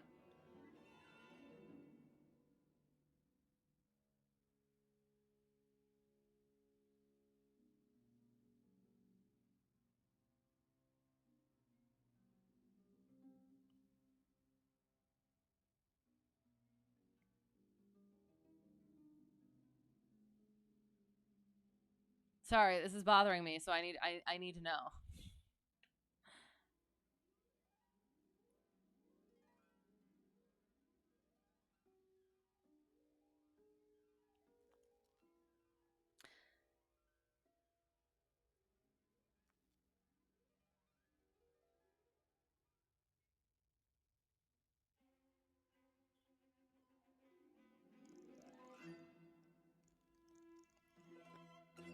Oh. Um, but yeah. No, no, no. It's just a mistype. Sorry. I'm sorry. These are the things that, yes. Anyway, sorry. Colonel Barclay himself seems to have had some singular traits in his character. He was a dashing, jovial old soldier in his usual mood, but there were occasions on which he seemed to show himself capable of considerable violence and vindictiveness. This side of his nature, however, appears never to have been turned towards his wife. Another fact which had struck Major Murphy and 3 out of 5 of the other officers with whom I conversed was the singular sort of depression which came upon him at times. As the Major expressed it, the smile had often been struck from his mouth, as if by some invisible hand, when he has been joining the gaieties and chaff of the mess table. For days on end, when the mood was on him, he has been sunk in the deepest gloom. This and a certain tinge of superstition were the only unusual traits in his character which his brother officers had observed. The latter peculiarity took the form of a dislike to being left alone, especially after dark. This puerile feature in a nature which was conspicuously manly had often given rise to comment and conjecture. The 1st Battalion of the Royal Munsters, which is the old 117th, has been stationed at Aldershot for some years. The married officers live out of barracks, and the colonel has, during all this time, occupied a villa called La Quine, about half a mile from the North Camp. The house stands in its own grounds, but the west side of it is not more than 30 yards from the high road. A coachman and 2 maids form the staff of servants. These, with their master and mistress, were the sole occupants of La Quine, for the Barclays had no children, nor was it usual for them to have resident visitors. Now for the events at La Quine between 9 and 10 on the evening of last Monday. Mrs. Barclay was, it appears, a member of the Roman Catholic Church, and had interested herself very much in the establishment of the Guild of St. George, which was formed in connection with the Watt Street Chapel for the purpose of supplying the poor with cast-off clothing. A meeting of the Guild had been held that evening at 8, and Mrs. Barclay had hurried over for dinner in order to be present at it. When leaving the house, she was heard by the coachman to make some commonplace remark to her husband, and to assure him that she would be back before very long. She then called for Miss Morrison, a young lady who lives in the next villa, and the two went off together to their meeting. It lasted 40 minutes, and at 9:15, Mrs. Barclay returned home, having left Miss Morrison at her door as she passed. There is a room which is used as a morning room at Lakeen. This faces the road and opens by a large glass folding door onto the lawn. The lawn is 30 yards across and is only divided from the highway by a low wall with an iron rail above it. It was into this room that Mrs. Barclay went upon her return. The blinds were not down, for the room was seldom used in the evening, but Mrs. Barclay herself lit the lamp and then rang the bell, asking Jane Stewart, the housemaid, to bring her a cup of tea, which was quite contrary to her usual habits. The colonel had been sitting in the dining room, but hearing that his wife had returned, he joined her in the morning room. The coachman saw him cross the hall and enter it. He was never seen again alive. The tea which had been ordered was brought up at the end of 10 minutes, but the maid, as she approached the door, was surprised to hear the voices of her master and mistress in furious altercation. She knocked without receiving any answer, and even turned the handle, but only to find that the door was locked upon the inside. Naturally enough, she ran down to tell the cook, and the two women with the coachman came up into the hall and listened to the dispute which was still raging. They all agreed that only two voices were to be heard, those of Barclay and of his wife. Barclay's remarks were subdued and abrupt, so that none of them were audible to the listeners. The ladies, on the other hand, were most bitter, and when she raised her voice could be plainly heard. "You coward," she repeated over and over again. "What can be done now? What can be done now? Give me back my life. I will never again so much as breathe the same air with you again. You coward! You coward!" Those were scraps of her conversation, ending in a sudden, dreadful cry in the man's voice, with a crash and a piercing scream from the woman. Convinced that some tragedy had occurred, the coachman rushed to the door and strove to force it, while scream after scream issued from within. He was unable, however, to make his way in, and the maids were too distracted with fear to be of any assistance to him. A sudden thought struck him, however, and he ran through the hall door and round to the lawn, upon which the long French windows open. One side of the window was open, which I understand was quite usual in the summertime, and he passed without difficulty into the room. His mistress had ceased to scream, and was stretched insensible upon a couch, while with his feet tilted over the side of an armchair, and his head upon the ground near the corner of the fender, was lying the unfortunate soldier, stone dead, in a pool of his own blood. Naturally, the coachman's first thought, on finding that he could do nothing for his master, was to open the door. But here an unexpected and singular difficulty presented itself. The key was not in the inner side of the door, nor could he find it anywhere in the room. He went out again, therefore, through the window, and having obtained the help of a policeman and of a medical man, he returned. The lady, against whom naturally the strongest suspicion rested, was removed to her room, still in a state of insensibility. The colonel's body was then placed upon the sofa, and a careful examination made of the scene of the tragedy. The injury from which the unfortunate veteran was suffering was found to be a jagged cut some 2 inches long at the back part of his head, which had evidently been caused by a violent blow from a blunt weapon. Nor was it difficult to guess what that weapon may have been. Upon the floor, close to the body, was lying a singular club of hard carved wood with a bone handle. The colonel possessed a varied collection of weapons brought from the different countries in which he had fought, and it is conjectured by the police that his club was among his trophies, and it is conjectured by the police that this club was among his trophies. The servants deny having seen it before, but among the numerous curiosities in the house, it is possible that it may have been overlooked. Nothing else of importance was discovered in the room by the police, save the inexplicable fact that neither upon Mrs. Barclay's person, nor upon that of the victim, nor in any part of the room, was the missing key to be found. The door had eventually to be opened by a locksmith from Aldershot. That was the state of things, Watson, when upon the Tuesday morning I, at the request of Major Murphy, went down to Aldershot to supplement the efforts of the police. I think that you will acknowledge that the problem was already one of interest, but my observations soon made me realize that it was in truth much more extraordinary than would at first sight appear. Before examining the room, I cross-questioned the servants, but only succeeded in eliciting the facts which I have already stated. One other detail of interest was remembered by Jane Stewart, the housemaid. You will remember that on hearing the sound of the quarrel, she descended and returned with the other servants. On that first occasion, when she was alone, she says that the voices of her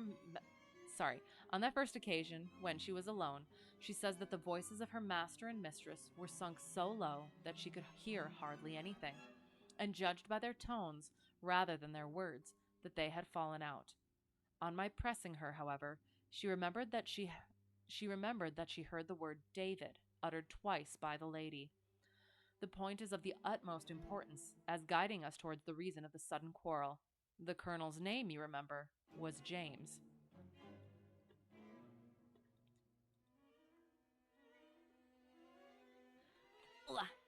There was one thing in the case which had made the deepest impression both upon the servants and the police. This was the contortion of the colonel's face. It had set, according to their account, into the most dreadful expression of fear and horror which a human countenance is capable of assuming. More than one person fainted at the mere sight of it. More than one person fainted at the mere sight of him. So terrible was the effect. It was quite certain that he had foreseen his fate, and that it had caused him the utmost horror. Wasn't the cut on the back of his head, though? This, of course, fitted in well enough with the police theory, if the colonel could have seen his wife making a murderous attack upon him. Okay, nor was the fact of the wound being on the back of his head a fatal objection to this, as he might have turned to avoid the blow. All right, okay. No information could be got from the lady herself, who was temporarily insane from an acute attack of brain fever. From the police, I learned that Miss Morrison, who you remember went out that evening with Mrs. Barclay, denied having any knowledge of what it was which had caused the ill humor in which her companion had returned. Having gathered these facts, Watson, I smoked several pipes over them, trying to separate those which were crucial from others which were merely incidental.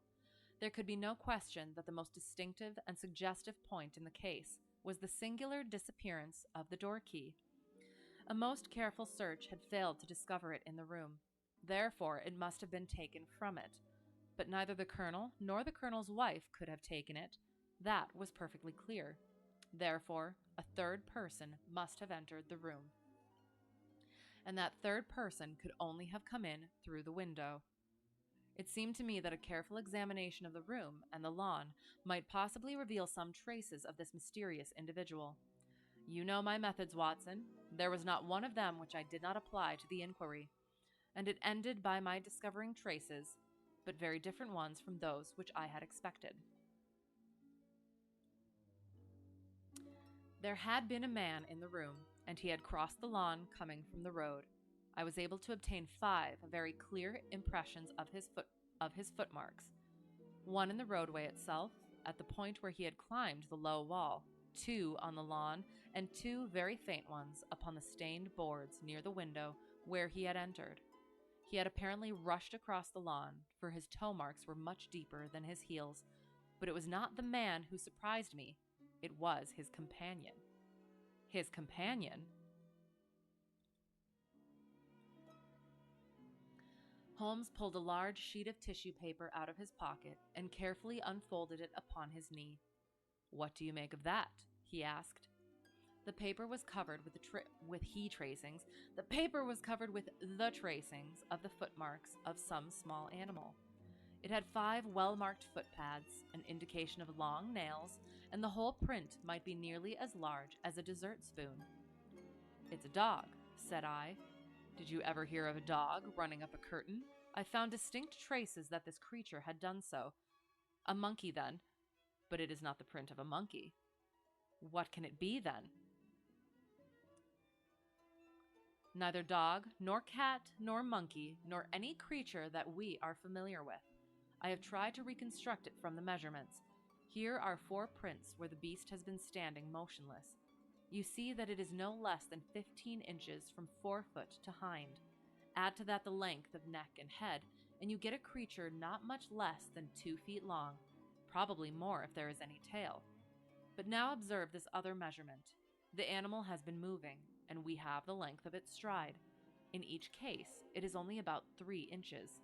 You have an indication, you see, of a long body with very short legs attached to it. It has not been considerate enough to leave any of its hair behind, but its general shape must be what I have indicated, and it can run up a curtain, and it is carnivorous." "How do you deduce that?" "Because it ran up the curtain." "A canary's cage was hanging in the window, and its aim seems to have been to get at the bird." "Then what was the beast?" "Ah, if I could give it a name, it might go a long way towards solving the case. On the whole, it was probably some creature of the weasel and stoat tribe, and yet it is larger than any of these that I have seen." "But what had it to do with the crime?" "That, also, is still obscure. But we have learned a good deal, you perceive. We know that a man stood in the road looking at the quarrel between the Barclays. The blinds were up and the room lighted.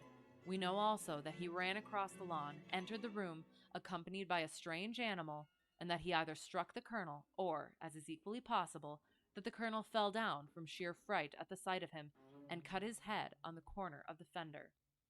Finally, we have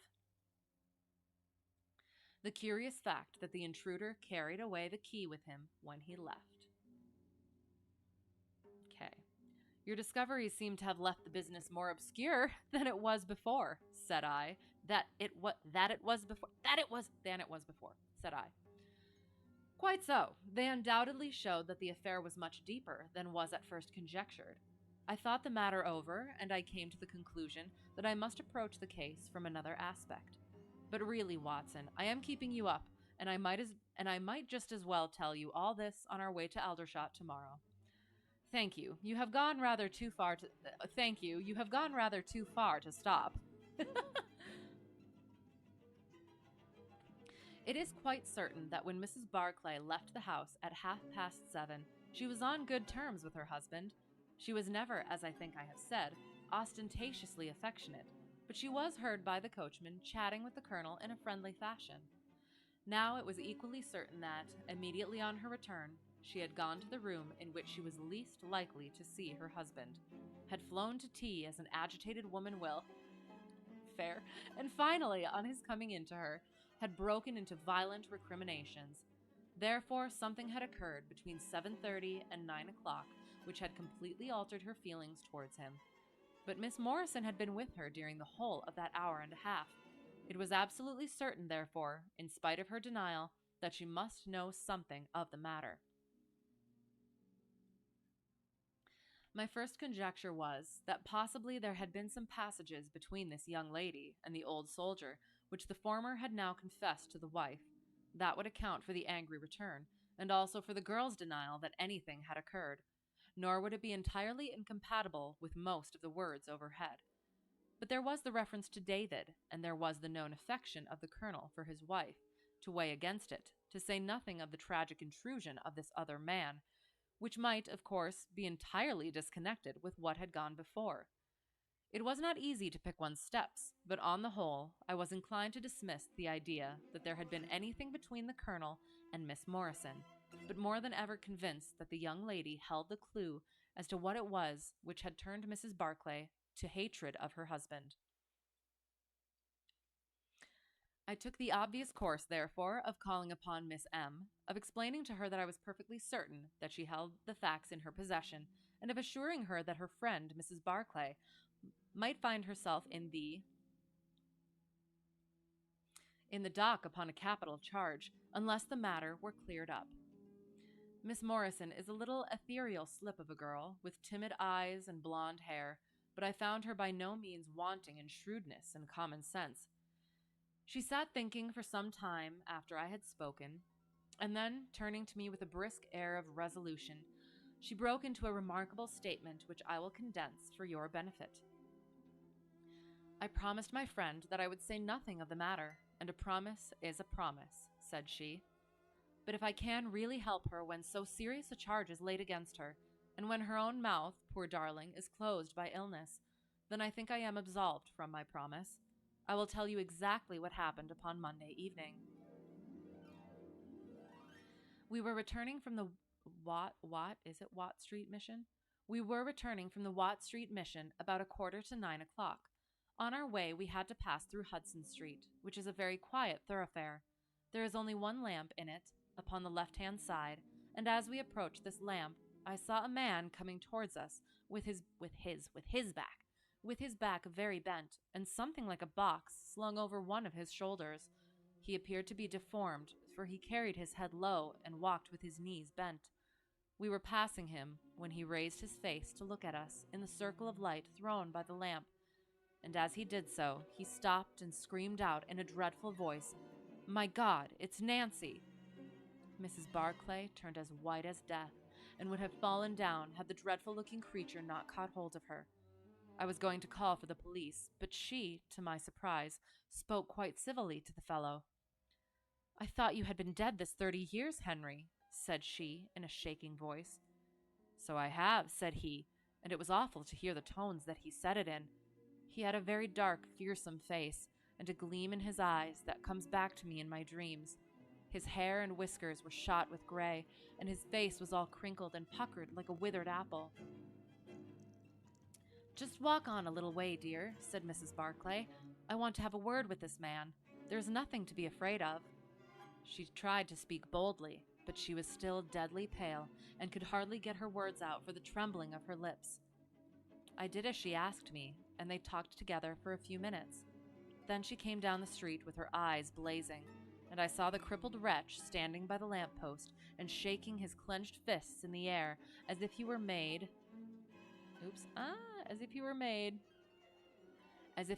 with rage. Mad with rage? Is it supposed to be mad with rage? As if he were mad with rage. I am getting mad with rage at these errors. Anyway, she never said a word until we were at the door here, when she took me by the hand and begged me to tell no one what had happened. "It's an old acquaintance of mine who has come down in the world," said she. When I promised her I would say nothing, she kissed me, and I have never seen her since. I have told you now the whole truth, and if I withheld it from the police, it is because I did not realize then the danger in which my dear friend stood. I know that it can only be to her advantage that everything should be known. There was her statement, Watson, and to me, as you can imagine, it was like a light on a dark night. Everything which had been disconnected before began at once to assume its true place, and I had a shadowy presentiment of the whole sequence of events. My next step, obviously, was to find the man who had produced such a remarkable impression upon Mrs. Barclay. If he were still in Aldershot, it should not be a very difficult matter. There are not such a very great number of civilians, and a deformed man was sure to have attracted attention. I spent a day in the search, and by evening, this very evening, Watson, I had run him down. The man's name is Henry Wood, and he lives in lodgings in this same street in which the ladies met him. He has only been 5 days in the place. In the character of a registration agent, I had a most interesting gossip with his landlady. The man is by trade a conjurer and performer, going round the canteens after nightfall and giving a little entertainment at each. He carries some creature about with him in that box, about which the landlady seemed to be in considerable trepidation, for she had never seen an animal like it. He uses it in some of his tricks, according to her account. So much the woman was able to tell me, and also that it was a wonder the man lived, seeing how twisted he was, and that he spoke in a strange tongue sometimes, and that for the last 2 nights she had heard him groaning and weeping in his bedroom. He was all right as far as money went, but in his deposit he had given her what looked like a bad florin. He showed it to me, Watson, she showed it to me, Watson, and it was an Indian rupee. So now, my dear fellow, you see exactly how we stand, and why it is I want you. It is perfectly plain that after the ladies parted from this man, he followed them at a distance, that he saw the quarrel between husband and wife through the window, that he rushed in, and that the creature which he carried in his box got loose. That is all very certain. But he is the only person in this world who can tell us exactly what happened in that room. And do you intend to ask him? Most certainly, but in the presence of a witness. And I am the witness. If you will be so good. If he can clear the matter up, well and good. If he refuses, we have no alternative but to apply for a warrant. Patriotic veteran, thank you for the raid. How is it going? How is it going? How is your stream? What were you up to? We are currently reading some Sherlock Holmes. You brought me peeps. Hello. How are you? It's good to see you. We are not flying currently. I'm sorry, but we have been we've been listening to the account of a potential murder, but potentially not a murder. There's all sorts of twists and turns. You could say it's rather crooked, as this is the crooked man. Ha ha ha ha ha. Yeah. You're well, excellent, I'm glad. And hello, I love the emojis. I'll have to look at them a little bit closer. Nice, love them. Sorry, I've been no worries, been very busy. That is absolutely fine and understandable. I hope with good things. I hope good busy. And thank you for the follow, Iceman333. I appreciate it. So yes, so far there has been a potential murder. A man is dead, and he had been quarreling with his wife, and the wife fell into a faint, and so she can't say anything. So now there is a crooked man who has a creature in a box who is apparently there as well. So they're going to see him. And that's about it so far. So I hope that helps with continuing the story. So yes, Sherlock's talking to Watson. Watson's going to be the witness. So, if you will be so good, if he can clear the matter up, well and good. If he refuses, we have no alternative but to apply for a warrant. But how do you know he'll be there when we return? You may be sure that I took some precautions. I have one of my Baker Street boys mounting guard over him, who would stick to him like a burr, go where he might. We shall find him in Hudson Street tomorrow, Watson, and meanwhile, I should be the criminal myself if I kept you out of bed any longer. Hello! What are we doing tonight? We're reading some Sherlock. We do flying on Tuesdays, but I'm a bookworm, so we do reading on Thursdays. And we're working through the Sherlock Holmes stories. So yes, this one is the Crooked Man. And so, yeah, this crooked man with a creature in a box is the witness to our mystery and murder. So yes, that's where we are currently at. We're about to go find this crooked man and see what he knows. So it was midday when we found ourselves at the scene of the tragedy, and under my companion's guidance, we made our way at once to Hudson Street. In spite of his capacity for concealing his emotions, I could easily see that Holmes was in a state of suppressed excitement, while I was myself tingling with that half-sporting, half-intellectual pleasure which I invariably experienced when I associated myself with him in his investigations. "This is the street," said he, as we turned into a short thoroughfare, lined with plain, two-storied brick houses. "Ah, here is Simpson to report."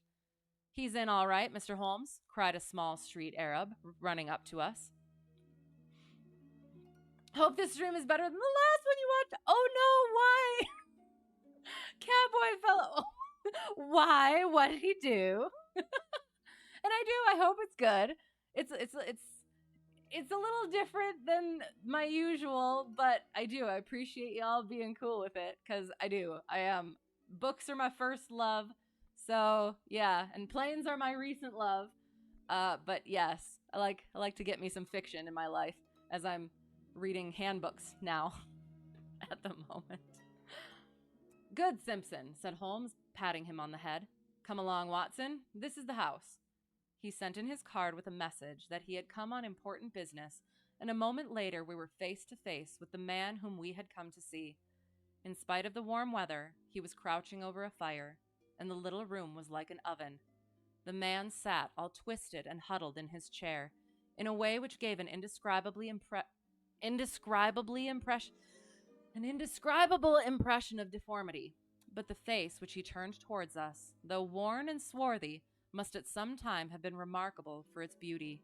He looked suspiciously at us now out of yellow-shot, bilious eyes, and, without speaking or rising, he waved towards 2 chairs.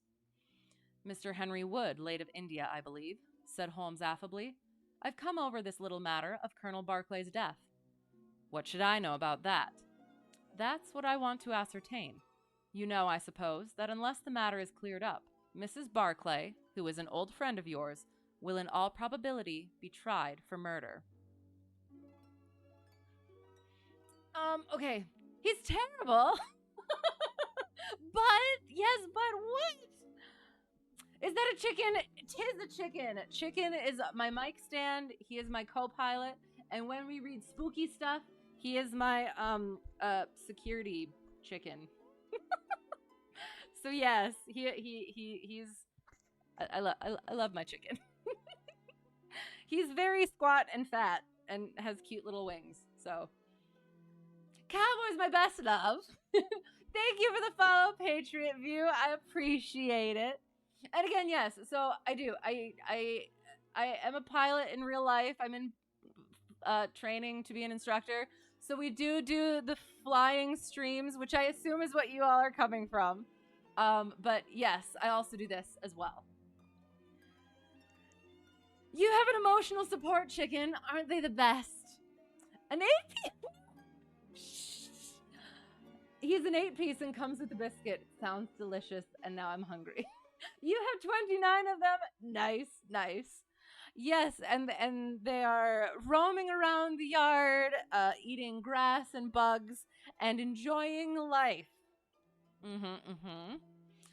Sure, you come check out the show on Monday nights. Oh, it's not Monday nights. Okay, sounds good. I will. I'll have to look. Maybe Monday nights. Okay. Puppy Beach has no emotional support animal. Do you need one? Yes. Everyone needs an emotional support animal. And chickens are number 1. All right. So, your friend may be tried for murder. The man gave a violent start. I don't know who you are, he cried, nor how you come to know what you do know, but will you swear that this is true that you tell me?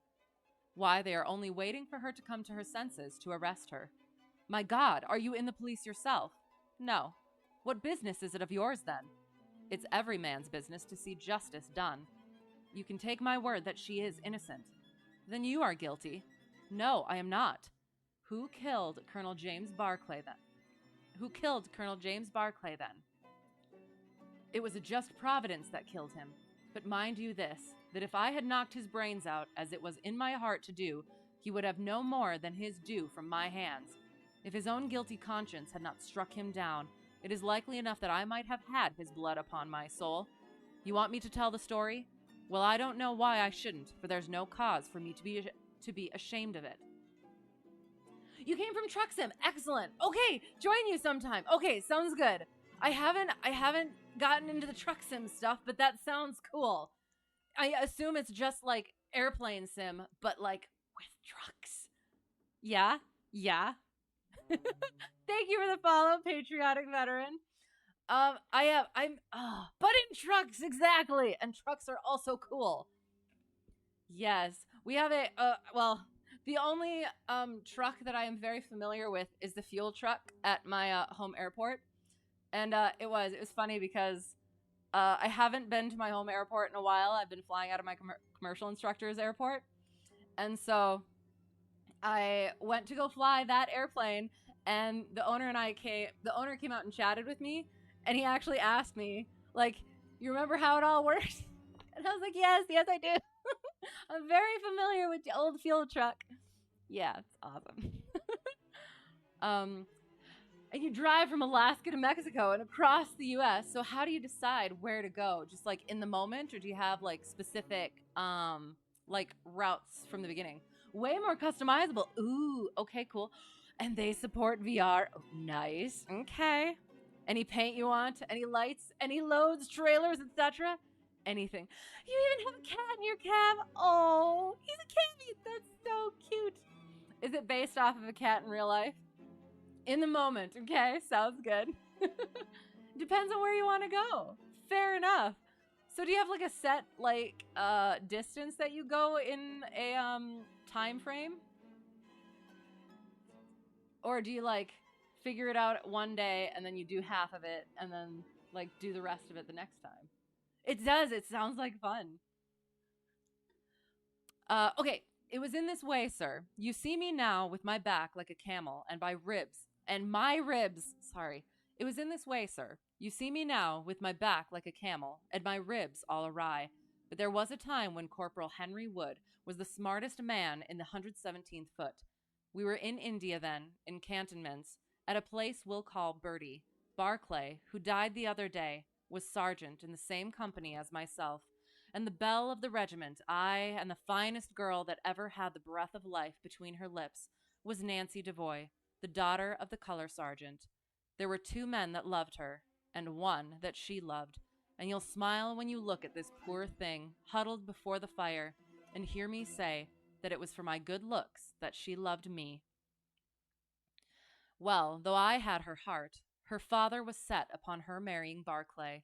I was a harum-scarum, reckless lad, and he had had an education, and was already marked for the sword belt. But the girl held true to me, and it seemed that I would have had her when the mutiny broke out, and all hell was loose in the country. We were shut up in Bertie, the regiment of us, with half a battery of artillery, a company of Sikhs, and a lot of civilians and womenfolk. There were 10,000 rebels round us, and they were as keen as a set of terriers round a rat cage. About the second week of it, our water gave out, and it was a question whether we could communicate with General Neal's column, which was moving up country. It was our only chance, for we could not hope to fight our way out with all the women and children. So I volunteered to go out and to warn General Neal of our danger. My offer was accepted, and I talked it over with Sergeant Barclay, who was supposed to know the ground better than any other man, and who drew up a route by which I might get through the rebel lines. At 10 o'clock, the same night, I started off upon my journey. There were 1,000 lives to save, but it was of only one that I was thinking when I dropped over the wall that night. Okay, getting back. Depends on what you want to do time-wise. Okay, rolled about 1,000 miles through Mexico tonight. Okay, I'm trying to think.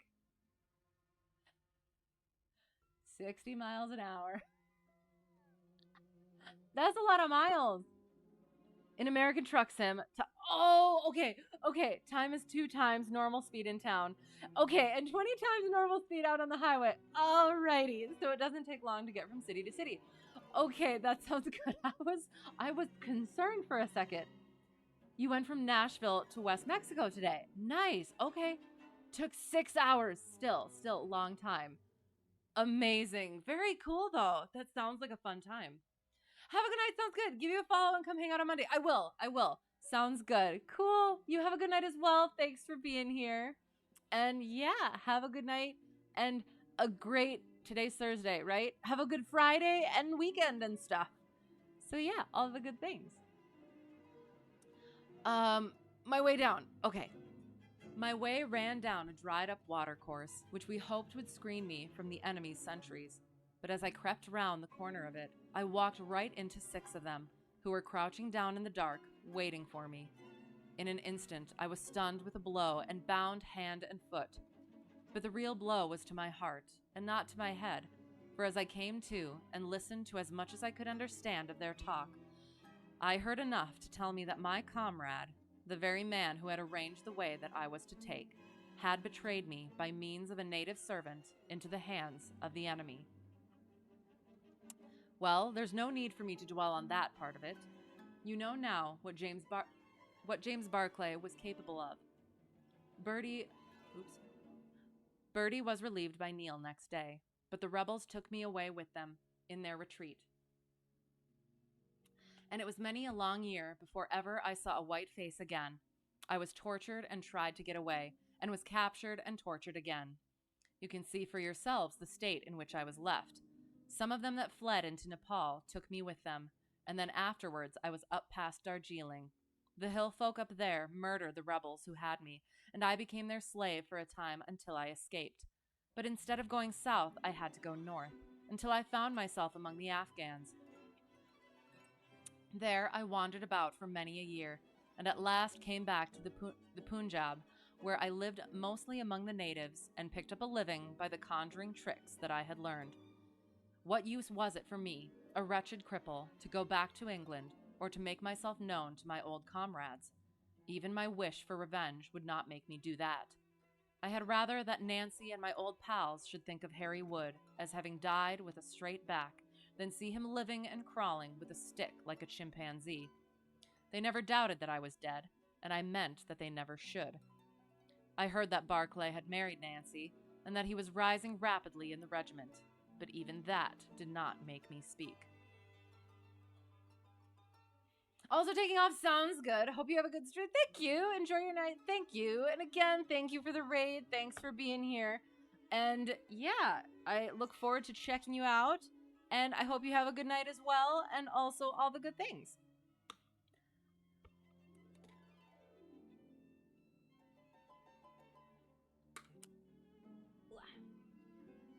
But when one gets old, one has a longing for home. For years I've been dreaming of the bright green fields and the hedges of England. At last I determined to see them before I died. I saved enough to bring me across, and then I came here where the soldiers are. For I know their ways and how to amuse them, and so earn enough to keep me. Your narrative is most interesting, said Sherlock Holmes. I have already heard of your meeting with Mrs. Barclay, and your mutual recognition. You then, as I understand, followed her home and saw through the window an altercation between her husband and her, in which she doubtless cast his conduct to you in his teeth. Your own feelings overcame you, and you ran across the lawn and broke in upon them. I did, sir, and at the sight of me he looked as I have never seen a man look before, and over he went with his head on the fender. But he was dead before he fell. I read death on his face as plain as I can read that text over the fire. The bare sight of me was like a bullet through his guilty heart. And then? Then Nancy fainted, and I caught up the key of the door from her hand, intending to unlock it and get help. But as I was doing it, it seemed to me better to leave it alone and get away, for the thing might look black against me, and anyway my secret would be out if I were taken. In my haste, I thrust the key into my pocket and dropped my stick while I was chasing Teddy, who had run up the curtain. When I got him into his box, from which he had slipped, I was off as fast as I could run. "Who's Teddy?" asked Holmes. The man leaned over and pulled up the front of a kind of hutch in the corner. In an instant, out there slipped a beautiful reddish-brown creature, thin and lithe, with the legs of a stoat, a long, thin nose, and a pair of the finest red eyes that ever I saw in an animal's head. "It's a mongoose," I cried. "Well, some call them that, and some call them ichneumon." "Ichneumon," said the man. "Snake catcher is what I call them, and Teddy is amazing quick on cobras. I have one here without the fangs, and Teddy catches it every night to please the folk in the canteen. Any other point, sir? Well, we may have to apply to you again if Mrs. Barclay should prove to be in serious trouble. In that case, of course, I'd come forward. But if not, there is no object in raking up this scandal against a dead man, foully as he has acted. You have at least the satisfaction of knowing that for 30 years of his life, his conscience bitterly reproached him for this wicked deed. Ah, there goes Major Murphy on the other side of the street. Goodbye, Wood. I want to learn if anything has happened since yesterday." "Ooh, moonshine, is it? Maybe, potentially." We were in time. Yes. We were in time to overtake the Major before he reached the corner. "Ah, Holmes," he said, I suppose you have heard that all this fuss has come to nothing. What then? The inquest is just over. The medical evidence showed conclusively that death was due to apoplexy. You see, it was quite a simple case after all. Oh, remarkably superficial, said Holmes, smiling. Come, Watson, I don't think we shall be wanted in Aldershot any more. There's one thing, said I, as we walked down to the station. If the husband's name was James, and the other was Henry, what was this talk about David? That one word, my dear Watson, should have told me the whole story, had I been the ideal reasoner which you are so fond of depicting. It was evidently a term of reproach. Of reproach? Oh my gosh. Yes, David strayed a little occasionally, you know, and on one occasion in the same direction as Sergeant James Barclay. You remember the small affair of Uriah and Bathsheba. My biblical knowledge is a trifle rusty, I fear, but you will find the story in the 1st or 2nd of Samuel. See, and again, all of these different points that some of them don't even... The fact that it does come down to whenever Sherlock is talking about how he does his methods, and it's all separating the pieces that matter and the pieces that don't matter. Having those little details, like the mongoose, how much was it actually a part of it? And like the whole David thing, where it's a name that didn't belong to any of the people involved, but again, kind of like he said, if he had been thinking about it a little bit more and thought about it in that way, would have blown the whole thing open. So bringing in those little pieces that may or may not matter, but just adds so perfectly to the story. I do. The writing just, it's amazing. I don't know if it was just me, but like as I was reading it, this one was very much a explaining, like the story was being explained rather than the story happening, if that makes sense. Which again, it swaps back and forth in the different stories, so it's not like every story does this, but it did. It seemed like it was a lot of explanation versus actual of the action. And then it ended up being not murderous or anything at all. And now I'm wondering if that's like an indication. So if like reading the stories from now on, if it's basically if the story is being told rather than the action happening, does that mean that there's not really much to the story in the end? Like there is no murderer to catch? I don't know. I guess we'll see.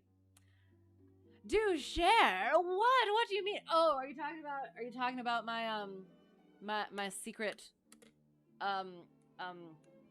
thirst quencher wetting my whistle? Yes, cheers, sharing. Guess what you found? Actually, several things you discovered. Oh goodness. What? I'm curious.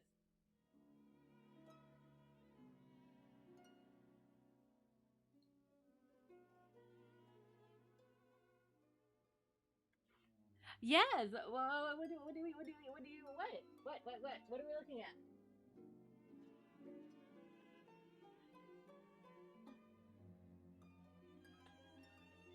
That's not me reading it.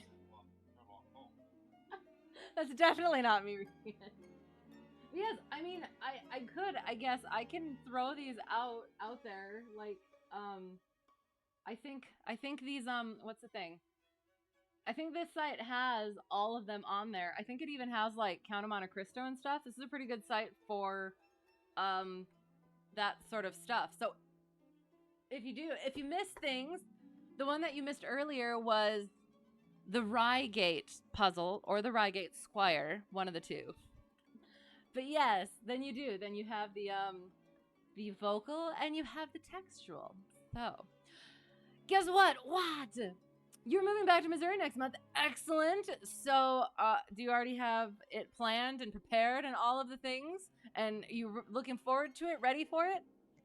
Thanks for the info. Absolutely. Hello. How's it going? Hope your night is swell. It has been swell. We've been reading fiction, and I need fiction in my life. There were some good puzzles, and they had a cute little mongoose in it. So, well, less long, or less small. Little is what I said. But yeah, it sounds so cute. I hope yours is as well, and I hope your studies are going well as well. Did you do some relaxing, and are you like into it now, or what's happening? Also, looking.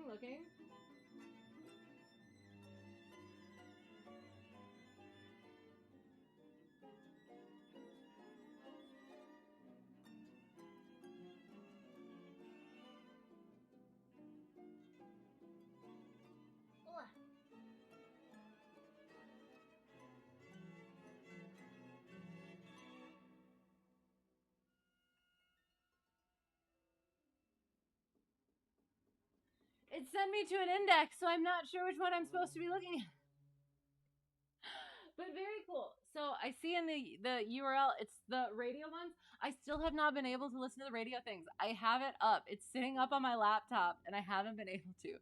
I finished the website for my instructor's airport's website. I finished that up for that event, so I'm glad to have that done. But it was good. It was good fun. So I'm hoping I'll be able to have a little bit more time, but I don't think so. Finalizing details this week. You're taking a management position with a window installation company there. Excellent. Sounds good. Congrats. Yay. 2 days and you're in head first. All right. Sounds good. Cranking it out. You'll probably be done before I am. So you'll have to start sharing stuff with me at some point. And beginning a J3 Cup build. So beginning, do you have all the parts? Have you been planning on it for a while and you're just now going to be able to get started on it? Full radio scripts. Excellent. Okay.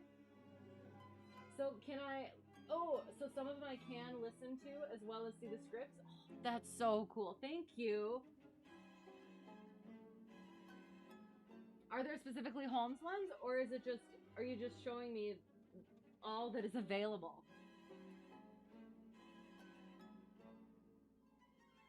That's super cool. Apparently CFI check right September 15th. You got a month. It'll be good. It'll work out fine. No, it will. Honestly, I do. I assume your thing is tailored to that. So you will. You're going to be just fine. Ordering Cromoli, next week to start the fuselage. Okay, very cool. Wait. So you're starting before you move though. So that okay, sounds good. I had my timeline messed up. Cool. Well, I do. I hope that goes well. Do you have a timeline for when it will be finished? Not to get ahead of you. Holmes is under S. Okay.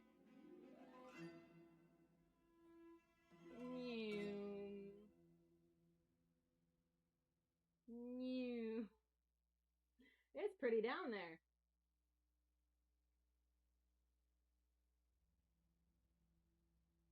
There it is. Found it. Thank you. Ooh, cool. There's a Sherlock Holmes the night before Christmas. Interesting. Scary. It will. It'll be good. And don't really. This is what threw me is looking forward and seeing where I have to end up. Like it did. It made me like almost not even want to start, or not kind of. It did. It hindered me a little bit from starting because I was just like, I don't feel like I'm ever gonna get there. So just do it the one step at a time, and before you know it, you're gonna be so solid, and you're not even gonna what's the word? Understand how you could possibly have been so nervous about it. So yes. No, you're having it shipped to Missouri. Okay. Figure a 3-year basic build, 4 to complete. Oh, okay, sounds good. 900-hour project minimum. Okay, sounds good. Oh, that'll be so cool to have done though. And like for you, because I remember you had the one thing where it was a like the didn't you have like an auction sort of a thing too as well at one point? Or am I thinking of things completely incorrectly? But still, that's super awesome. Oh, I do. I look forward to hearing about the journey. So yes, that was the Reigate Puzzle and the the Crooked Man. And again, I love the distinctions between things because again, I always pit the two stories that we read against each other, where the first one was like the Reigate Puzzle. It sounds so tame and innocent. And again, it starts out with they go to a little country and oh, there was a burglary. This won't be too bad. Oh gosh, it's murder. And then they go through it and they figure out that there's demon person behind it and everything. So it just kind of goes a little, ooh. And then you go to this one where it's the Crooked Man, which kind of gives off a little bit of a what word am I trying to think of? Like dark and mysterious, sort of macabre tone, right? And it does. It starts out there was a murder, and oh no, like violent altercation between man and wife, and a scream, and oh, dead faint, and the man's countenance who died was a vision of horror and stuff like that. And it just comes to, yes, there was some terrible stuff in the past, but he deserved it, and it was nobody's fault, and there was a cute creature in it. So again, like it does, just the way that the writing twists and turns in different ways from story to story and within the stories and between the stories, and yeah, it is. It's just so good. You will be buying a single plays experimental to supplement until it gets done. Okay, sounds good. Excellent. Okay. Oh, excellent. That'll be fun to supplement. Love it. Do you have you looked at them? Looked at any at all so far? Are you looking at it right now? Crooked plays on 2 levels. Yes. The the disformed man and the Colonel's crooked behavior. Amazing. Yes. That was excellent. Ugh. This is why I love this stuff. It's like there are like people make jokes about like English. I was an English major. Surprise. And like how oh, you read something and it's like, oh, the curtains were blue to symbolize the sadness and blah. And it's like, no, the curtains were blue because I decided the curtains were blue. But like, and then you have stuff like that though, and it's just like, yeah, just painting with words basically it just makes me so happy. Yes. Thank you for that. You have looked at Hymax out of Rhode Island, just not certain you want to fly a 400-pound aircraft 1,500 miles. Fair enough. Okay. Sounds good. Well, you do. You got options and you got a little time, I think. So you will. You'll find one that fits and it'll be good and it'll be fun. And I look forward to hearing about it. Oh, so yeah, we will go like this and go like, where's the thing? Boom. And go like, la da da da, la la. Yeah. That was. I do. I need the fiction. I need the fiction in my life. That was. It was just. It used to be such a large part of my life, and it has slowly gone out, and it does. It makes me sad. So being able to do this, I appreciate you guys being cool with it and still hanging out and enjoying it, hopefully as well. So yeah. Again, that was the Memoirs of Sherlock Holmes, the Reigate Puzzle, or the Reigate Squire, depending on which version you get, apparently. And the Crooked Man. I don't think we'll be doing anything on Sunday. We'll probably not get into Sunday things again for at least another couple of weeks. Might not be until like September. So we'll fly on Tuesday again, as per usual. And then, yeah, we'll continue with Sherlock on Thursday. I may have to not, now that I think about that. So, we will. For now, we're flying on Tuesday. If something changes, if anyone is not in my Discord, I will let you know on my Discord, if anything changes. Because, yeah, I just realized I might not be able to do next Thursday. So, we'll see. Radio Scripts has a number of radio mystery scripts. I love mysteries. I love puzzles.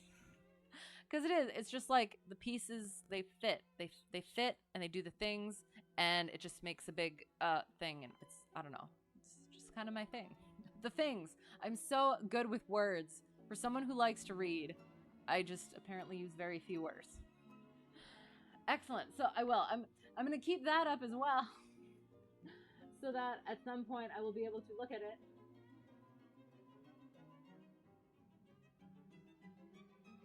There. Okay. Checking the thing. Sorry. Alright. Yeah. But yeah, like there's some things. Trying to figure some things out. I am still working on the still working on CFI stuff. Still trying to get comfortable in the right seat so that I can start soloing in the right seat so that I can get even more comfortable with it, because you don't get really comfortable doing something unless you're doing it by yourself. Still working on the lesson plans. I think I'm getting somewhat better as I'm going through things, but that remains to be seen. I'm trying to get some night experience again in with my instructor, because I've been trying to do a passenger flight at night for a while, and the last night flight that I did with my instructor, we ended up doing an IFR flight and an approach to almost minimums at night, and it ended up being a somewhat sketchy landing, at least for my comfort level, and it kind of spooked me a little bit. So I want to do just a normal, chill night flight again with him, with my instructor, so that I can feel comfortable again doing the night flying with passenger. So that has to happen. Still have to run up to my instrument flight school to take care of some business. And yeah, fly my home airplane at some point. And yeah, right seat solo. And then some other stuff, which I will potentially talk about at some point, but we'll see. So yeah, so there's things going on. It's busy, and for various reasons, and yeah, we'll go over stuff. So yes, again, Tuesday for flying, Thursday hopefully for continuing the reading. Bloodstone Song Night Flight. Okay, now I have to look it up. Hello, by the way. How's it going? Is that like the song that I need to put in my headset when I go flying?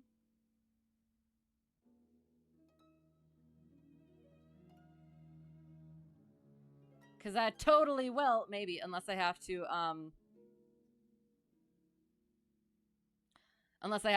probably pay attention. Is also the question. You have, okay, FSI Sunday to Wednesday in ICT.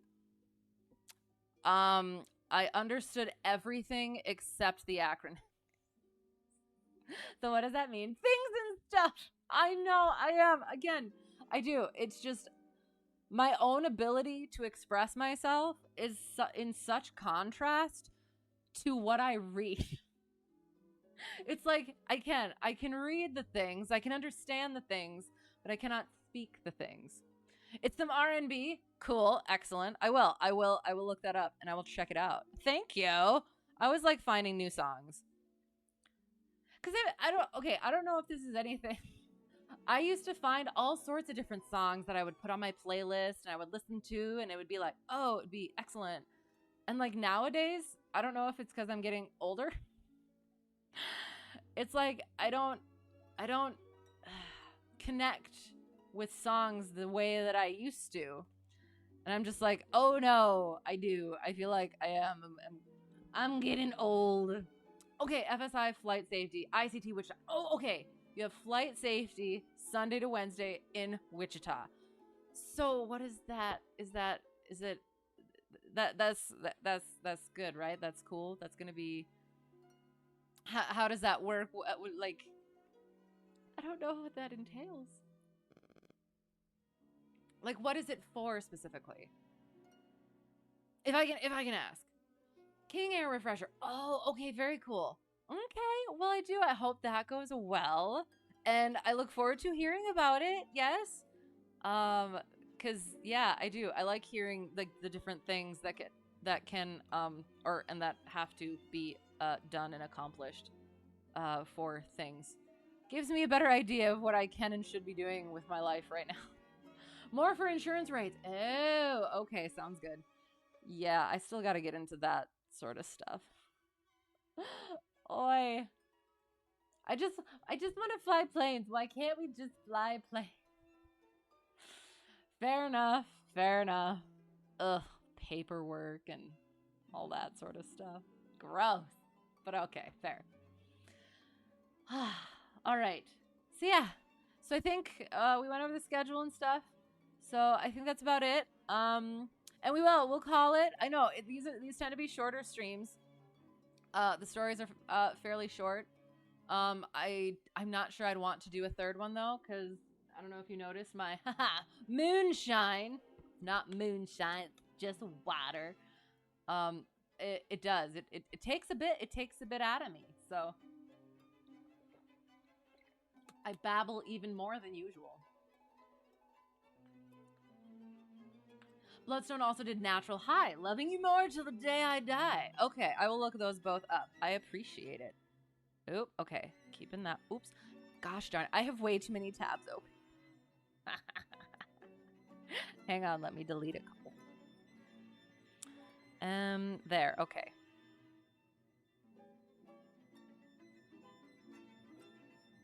Natural.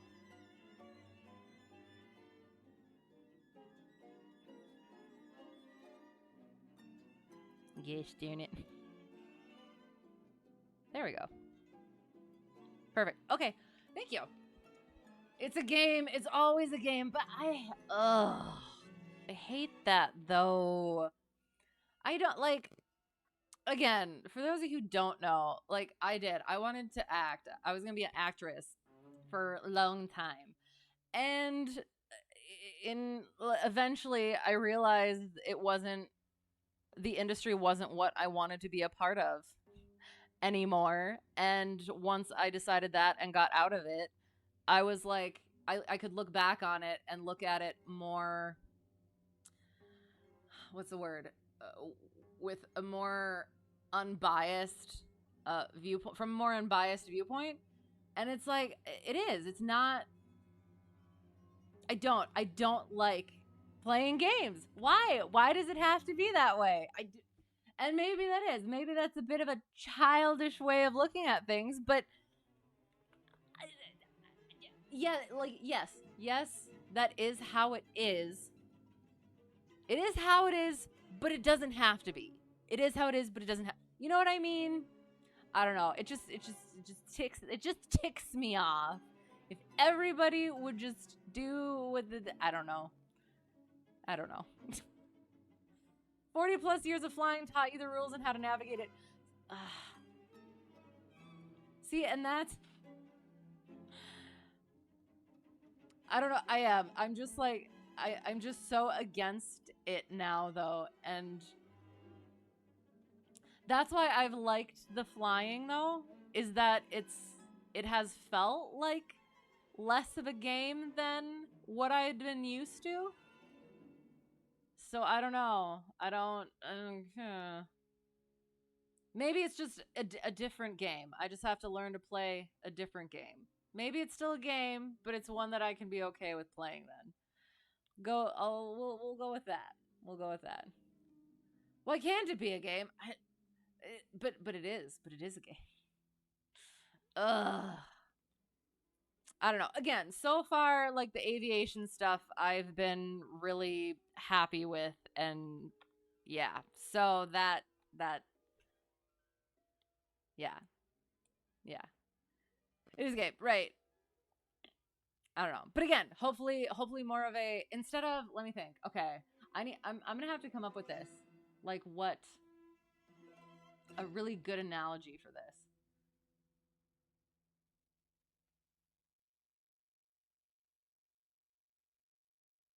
I'll have to think on that. I won't make you guys sit here like watching me go. Sorry. It has rules, performance, expectations, and you make your own luck. Which is fine. Which is fine. I'm okay with that. I don't like the unnecessary games, if that makes sense. And so far that's not what I have found. So I think semantically I think we're good with that. So, and by making your own luck, I assume that's a networking, which I'm so good at. But no, I do.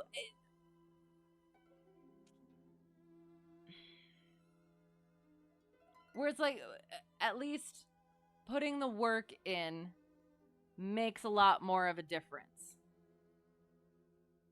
Shed the unneeded. Fair. Like the snake in the story, kind of. That was mangled by the mongoose. Or not mangled. Sorry. Making connections that aren't there. Yeah. No, and again, it is. I just have like a visceral reaction to like game, but I think it's all right. I think it's all right. We all get the luck we deserve. And I hope so. I kind of do feel the same way. From other perspectives, it may not seem that way, but I also have my own philosophical, existential sort of an thought or understanding or idea, which makes it come out well anyway. But we won't get into that this evening. That's for another evening. So yes, we will call it there. And we have gone over the things. We had ourselves some good fiction. I did. That was nice. That was good. Have a negative take on the word game. I do. Look at it as a positive. And that's why. Like, I do need to swap my understanding of it, cuz like there's different games. There like take different board games. There's some games that you don't like to play, and there's other games that you do like to play, and you just decide to play the games that you like to play. And that is a great and much better way of looking at it. So, yes, that's better. Thank you for that. I'm sorry, I have just like, yeah, that like immediate negative reaction, but we're good. Had me in the right seat for 10 hours to BA. What's BA? You to understand. Badass. I can say that because it was in the story. I would understand. Okay. Like, in the case of I get to fly along for 10 hours, I am so down for that. Buenos Aires. Okay. That sounds amazing. I'm down. When are we going? Yes. And again, like I said, it is. They all do have their games, just some they're more enjoyable to play than others. So, oh, we talk it out. Okay, sounds good. Fair enough. All right. Yeah. Well, and again, yes, thank you for putting up with my little rant and bringing me around and getting us to a good solid place there. And yeah, yeah, it was good. And I hope that all goes well. I'm sure it will. And yeah, whatever it's for, I hope is going to be good as well. Not your first time voting in my bearings. Sounds good. Sounds good. Okay, okay. I have been FO in a, I don't know, can you call an FO in a plane that you don't need two people to fly it? We're all at different places on this. Right, exactly. Hello, how are you? I hope you're well. And that's something that that it is. I love that so much because yeah, we are all in different places, but we all like agree on certain things and we're all willing to come together and stuff. So bearings happen over time, right? And yes, at very different speeds as well. So yeah. Well, and you find them yourself with a little help from outside. Yes, okay. So I had a thing. Sorry. I was doing research looking at like teachery, instructiony, whatever, like things for the CFI. And somebody said something. It was on a Reddit post, so I guess take it with a grain of salt. But it was like somebody was unhappy with doing instructing stuff.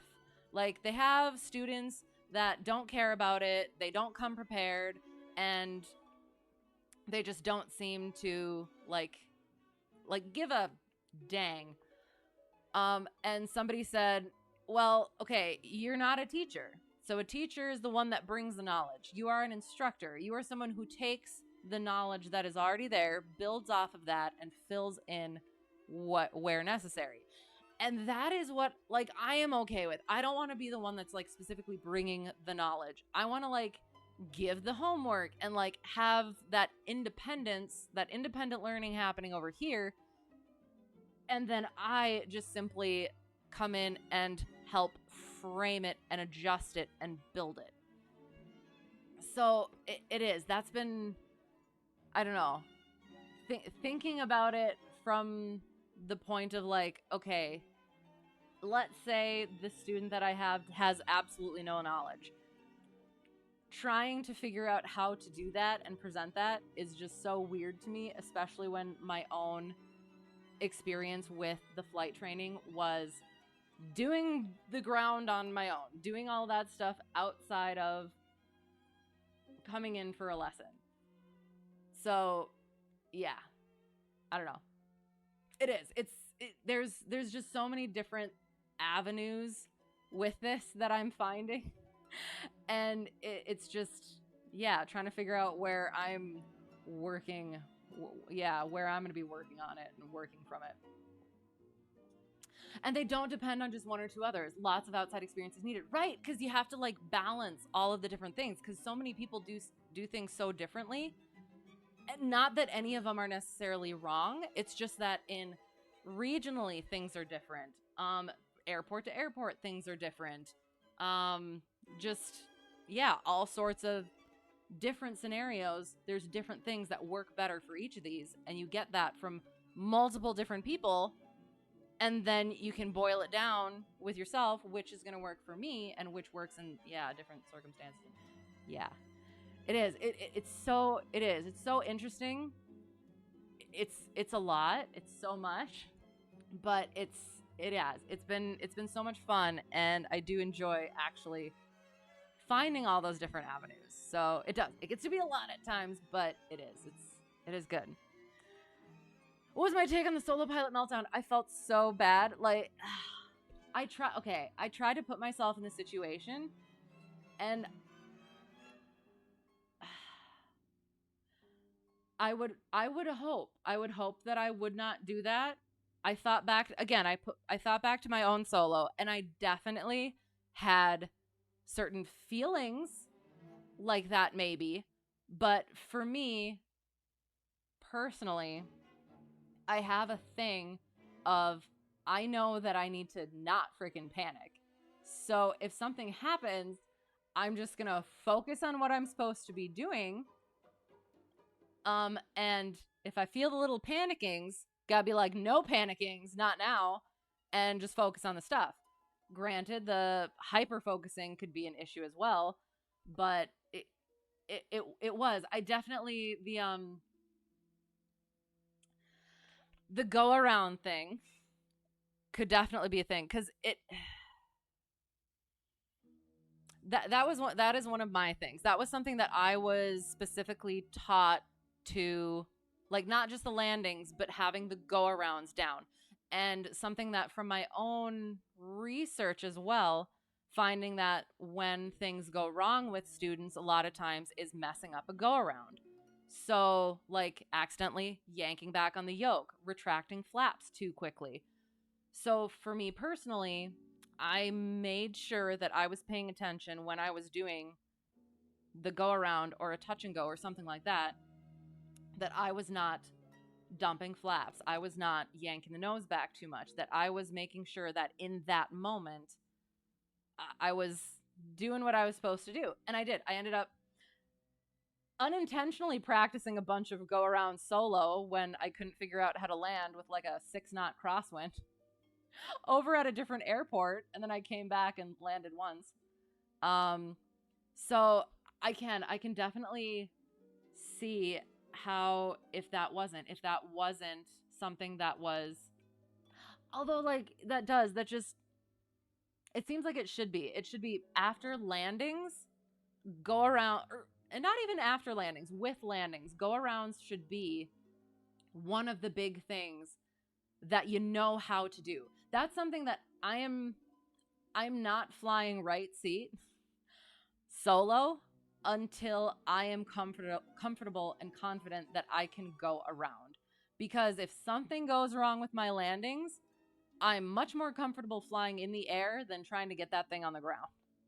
So if I can go around, I can come back around, make it better, make it as perfect as possible, try again.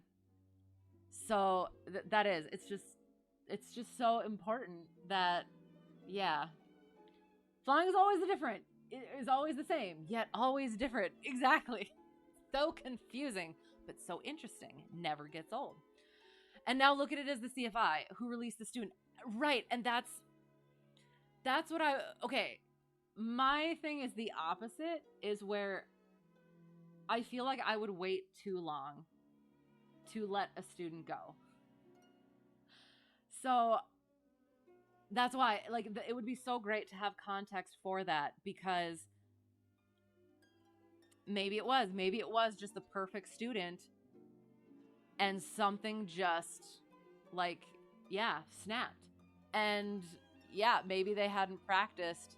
That's another thing too that I found with my own comfort, is I would get nervous about stuff because I do really well in the lessons, but that's in a sterile environment where nothing's wrong is going to happen. I'm following it as it's laid out and everything. What happens when something happens that I am not expecting?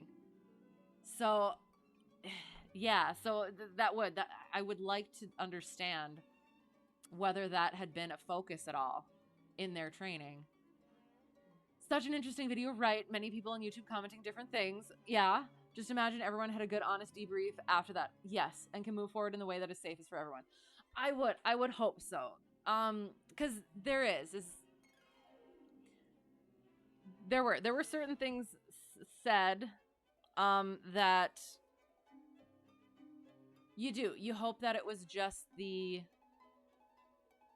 depiction, and that once everything was settled down, yeah, everybody got together and it worked out and they talked it over, and it was a really good learning experience. Because at that point, if you keep going with it, that's such a good learning experience. Because when something that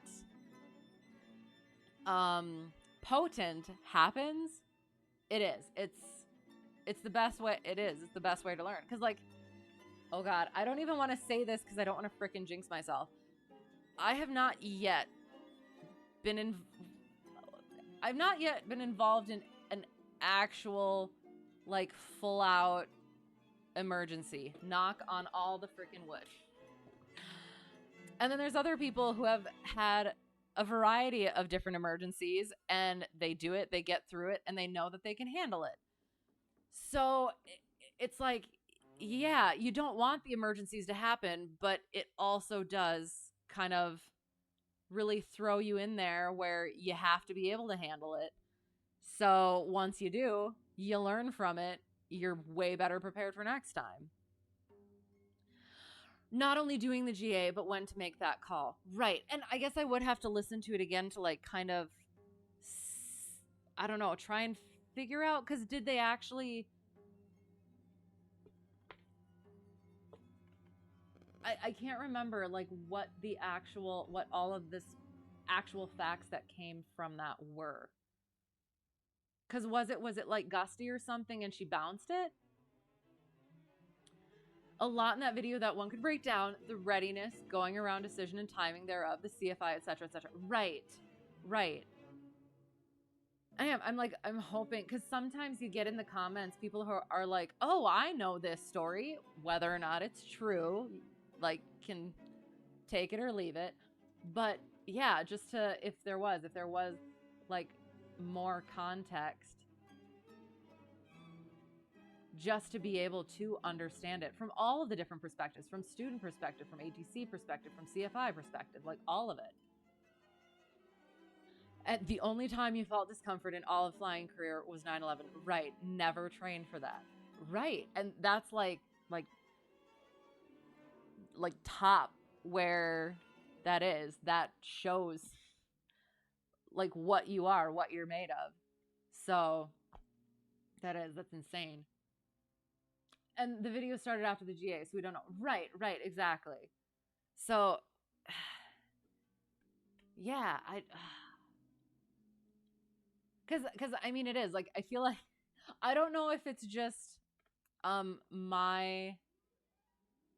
wouldn't think so, but like my home airport, it's like the old school aviation stuff, where it's like they're gonna make you uncomfortable because that's what you need to do. So chopping stuff and doing stuff out of the blue to make sure that you're gonna react properly.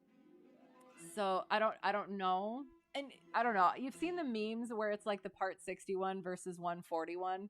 And it's like part 141 is like no crosswind over like 6 knots and no flying to these airports. You can only fly to like this one airport, and you can, yeah. And then the part 61 is like, yeah, just bring the plane back in one piece, and that's kind of optional. So I would be curious about like that background as well, like how that flight school does things, and if they have certain maybe procedures that they don't allow or something like that. You know what I mean? That's true. Never mind. I thought there was something about that though. Ever be a local field with a pilot that is just a walking accident waiting to happen?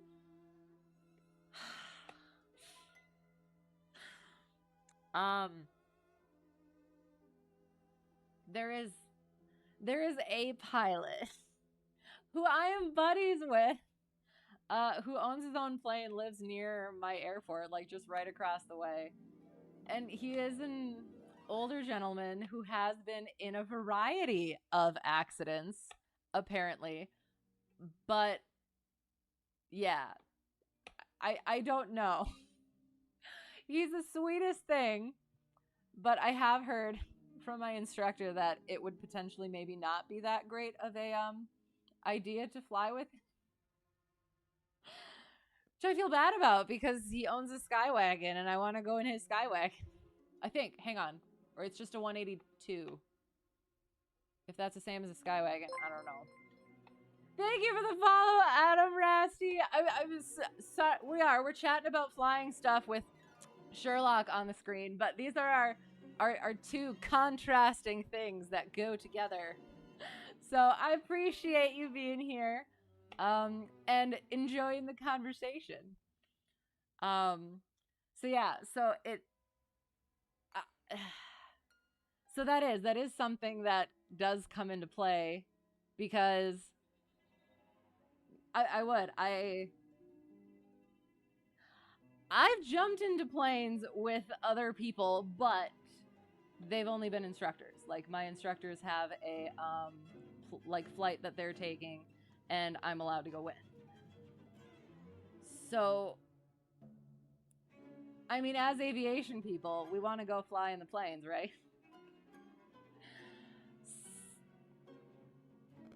So yeah, I guess it does. I guess it does depend on, yeah, past experience, and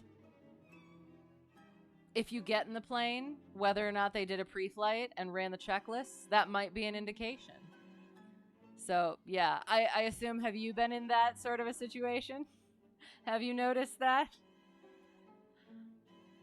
But no, like that has been one of the things too, where you hear about, I think my instructor just told me about one of these where you hear about somebody who had an accident and potentially didn't make it, and then it's like, oh, it's really sad.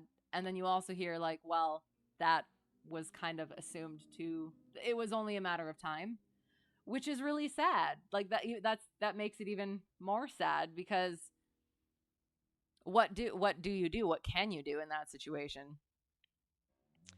You, that falls under making your own luck clause. That's absolutely fair, I guess. Well, and would you be comfortable if you jumped in a plane with somebody and something went wrong? You would be able to handle that situation then? Is that one of those things? Because that would definitely not be me at this point.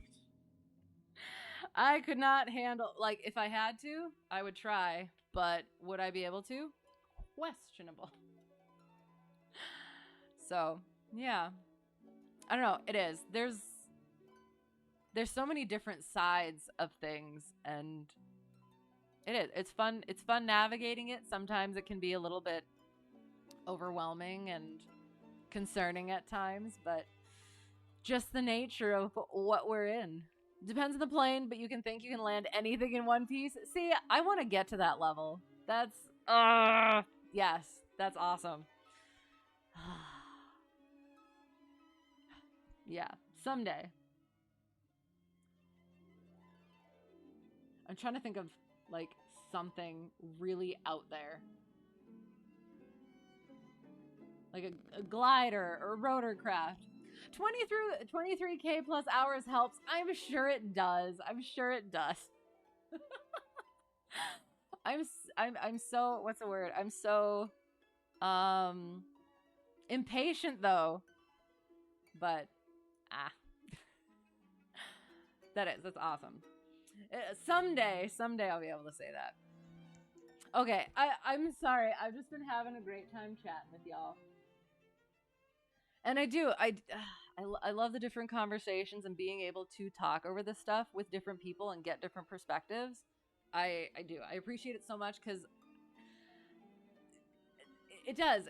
Every like milestone, it's like, oh yes, accomplish this, and then I get back into like the training and the learning and stuff, and it's like, I don't know anything. I have no capabilities. So yeah, being able to like go over stuff with other people who know stuff is very helpful. Only ticket you don't have is amphib and balloon. Okay, so is amphib different than seaplane and balloon? Are you going to get them at this point? You should. You just round it all out.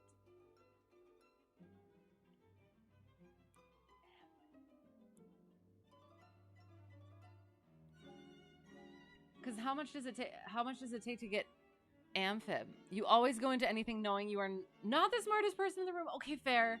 Right, fair. Yeah. I feel like I do that too, but like not deliberately. But like, yes, deliberately. I don't know how to put that to explain what I mean. It's like, I know I'm not the smartest person in the room. Seaplane, amphib, same old thing. Do it. Okay, I was going to get my seaplane this summer. I was like, that was my plan. And then I got into instructing, like the instructor training, and I was like, well, I guess that's not happening yet. Do it. Do it. Do both of them. I feel like it shouldn't take too much. Do it. I'm sorry. I won't get ahead of you. That would be cool. Just get them all. Gotta catch them all. Aviation edition. All right, I'm gonna have to get to bed. I have auntie stuff to be doing as well tomorrow. So I will. We'll call it there.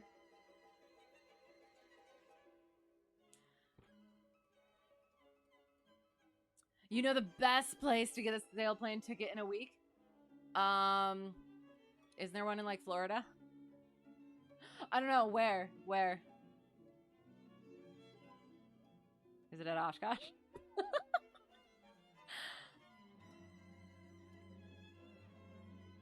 Yes, I am curious to know.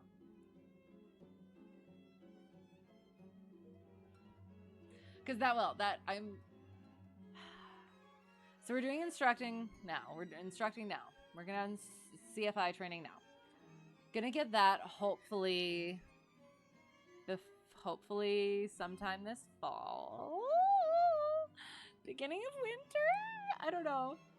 My instructor is leaving. He has class date in like November. So, and he has stuff going on in like October. So, we're aiming for September, but we'll see. And then after that, hopefully start instructing. I want to get the AGI, the IGI at some point. Like to get my multi-engine once I start making a little money. And then at that point, probably like next summer then. Yeah, I would hope then to do the sailplane. North Shore of Oahu, a retired 747 has a school. Oh, that sounds really cool. Sounds awesome, actually. I thought I had the MEL. I do not. Nope, not yet. I've been doing barren flights with my instructor and then the other instructor of the flight school, but I am not getting any hours for them. I'm just helping with radios and getting like the weather experience and stuff. If that's why you thought I did, because I don't. I've been thinking about it a little bit more. There's potentially a way for me to also get it done in like a weekend or a week or something like that. But I don't know. I don't know if I want to drop the dough on that right away. So, shut down one of the engines and log the time. Is that legal? I feel like it's not. But I mean. Oh. Yeah. I will. And that's one of the things is neither of the two instructors has an instructor's certificate for multi-engine. So it's like, well then, what am I even doing here? I am learning and having a great time, so that's fine. And then I don't have to pay for it, which is also fine. But yeah. We'll get there. We'll get there. So yeah.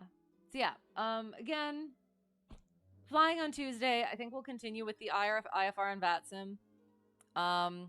Still trying to get comfortable with the lesson plans before actually trying to present them. So we'll keep doing what we're doing. And yeah, more Sherlock next Thursday, maybe.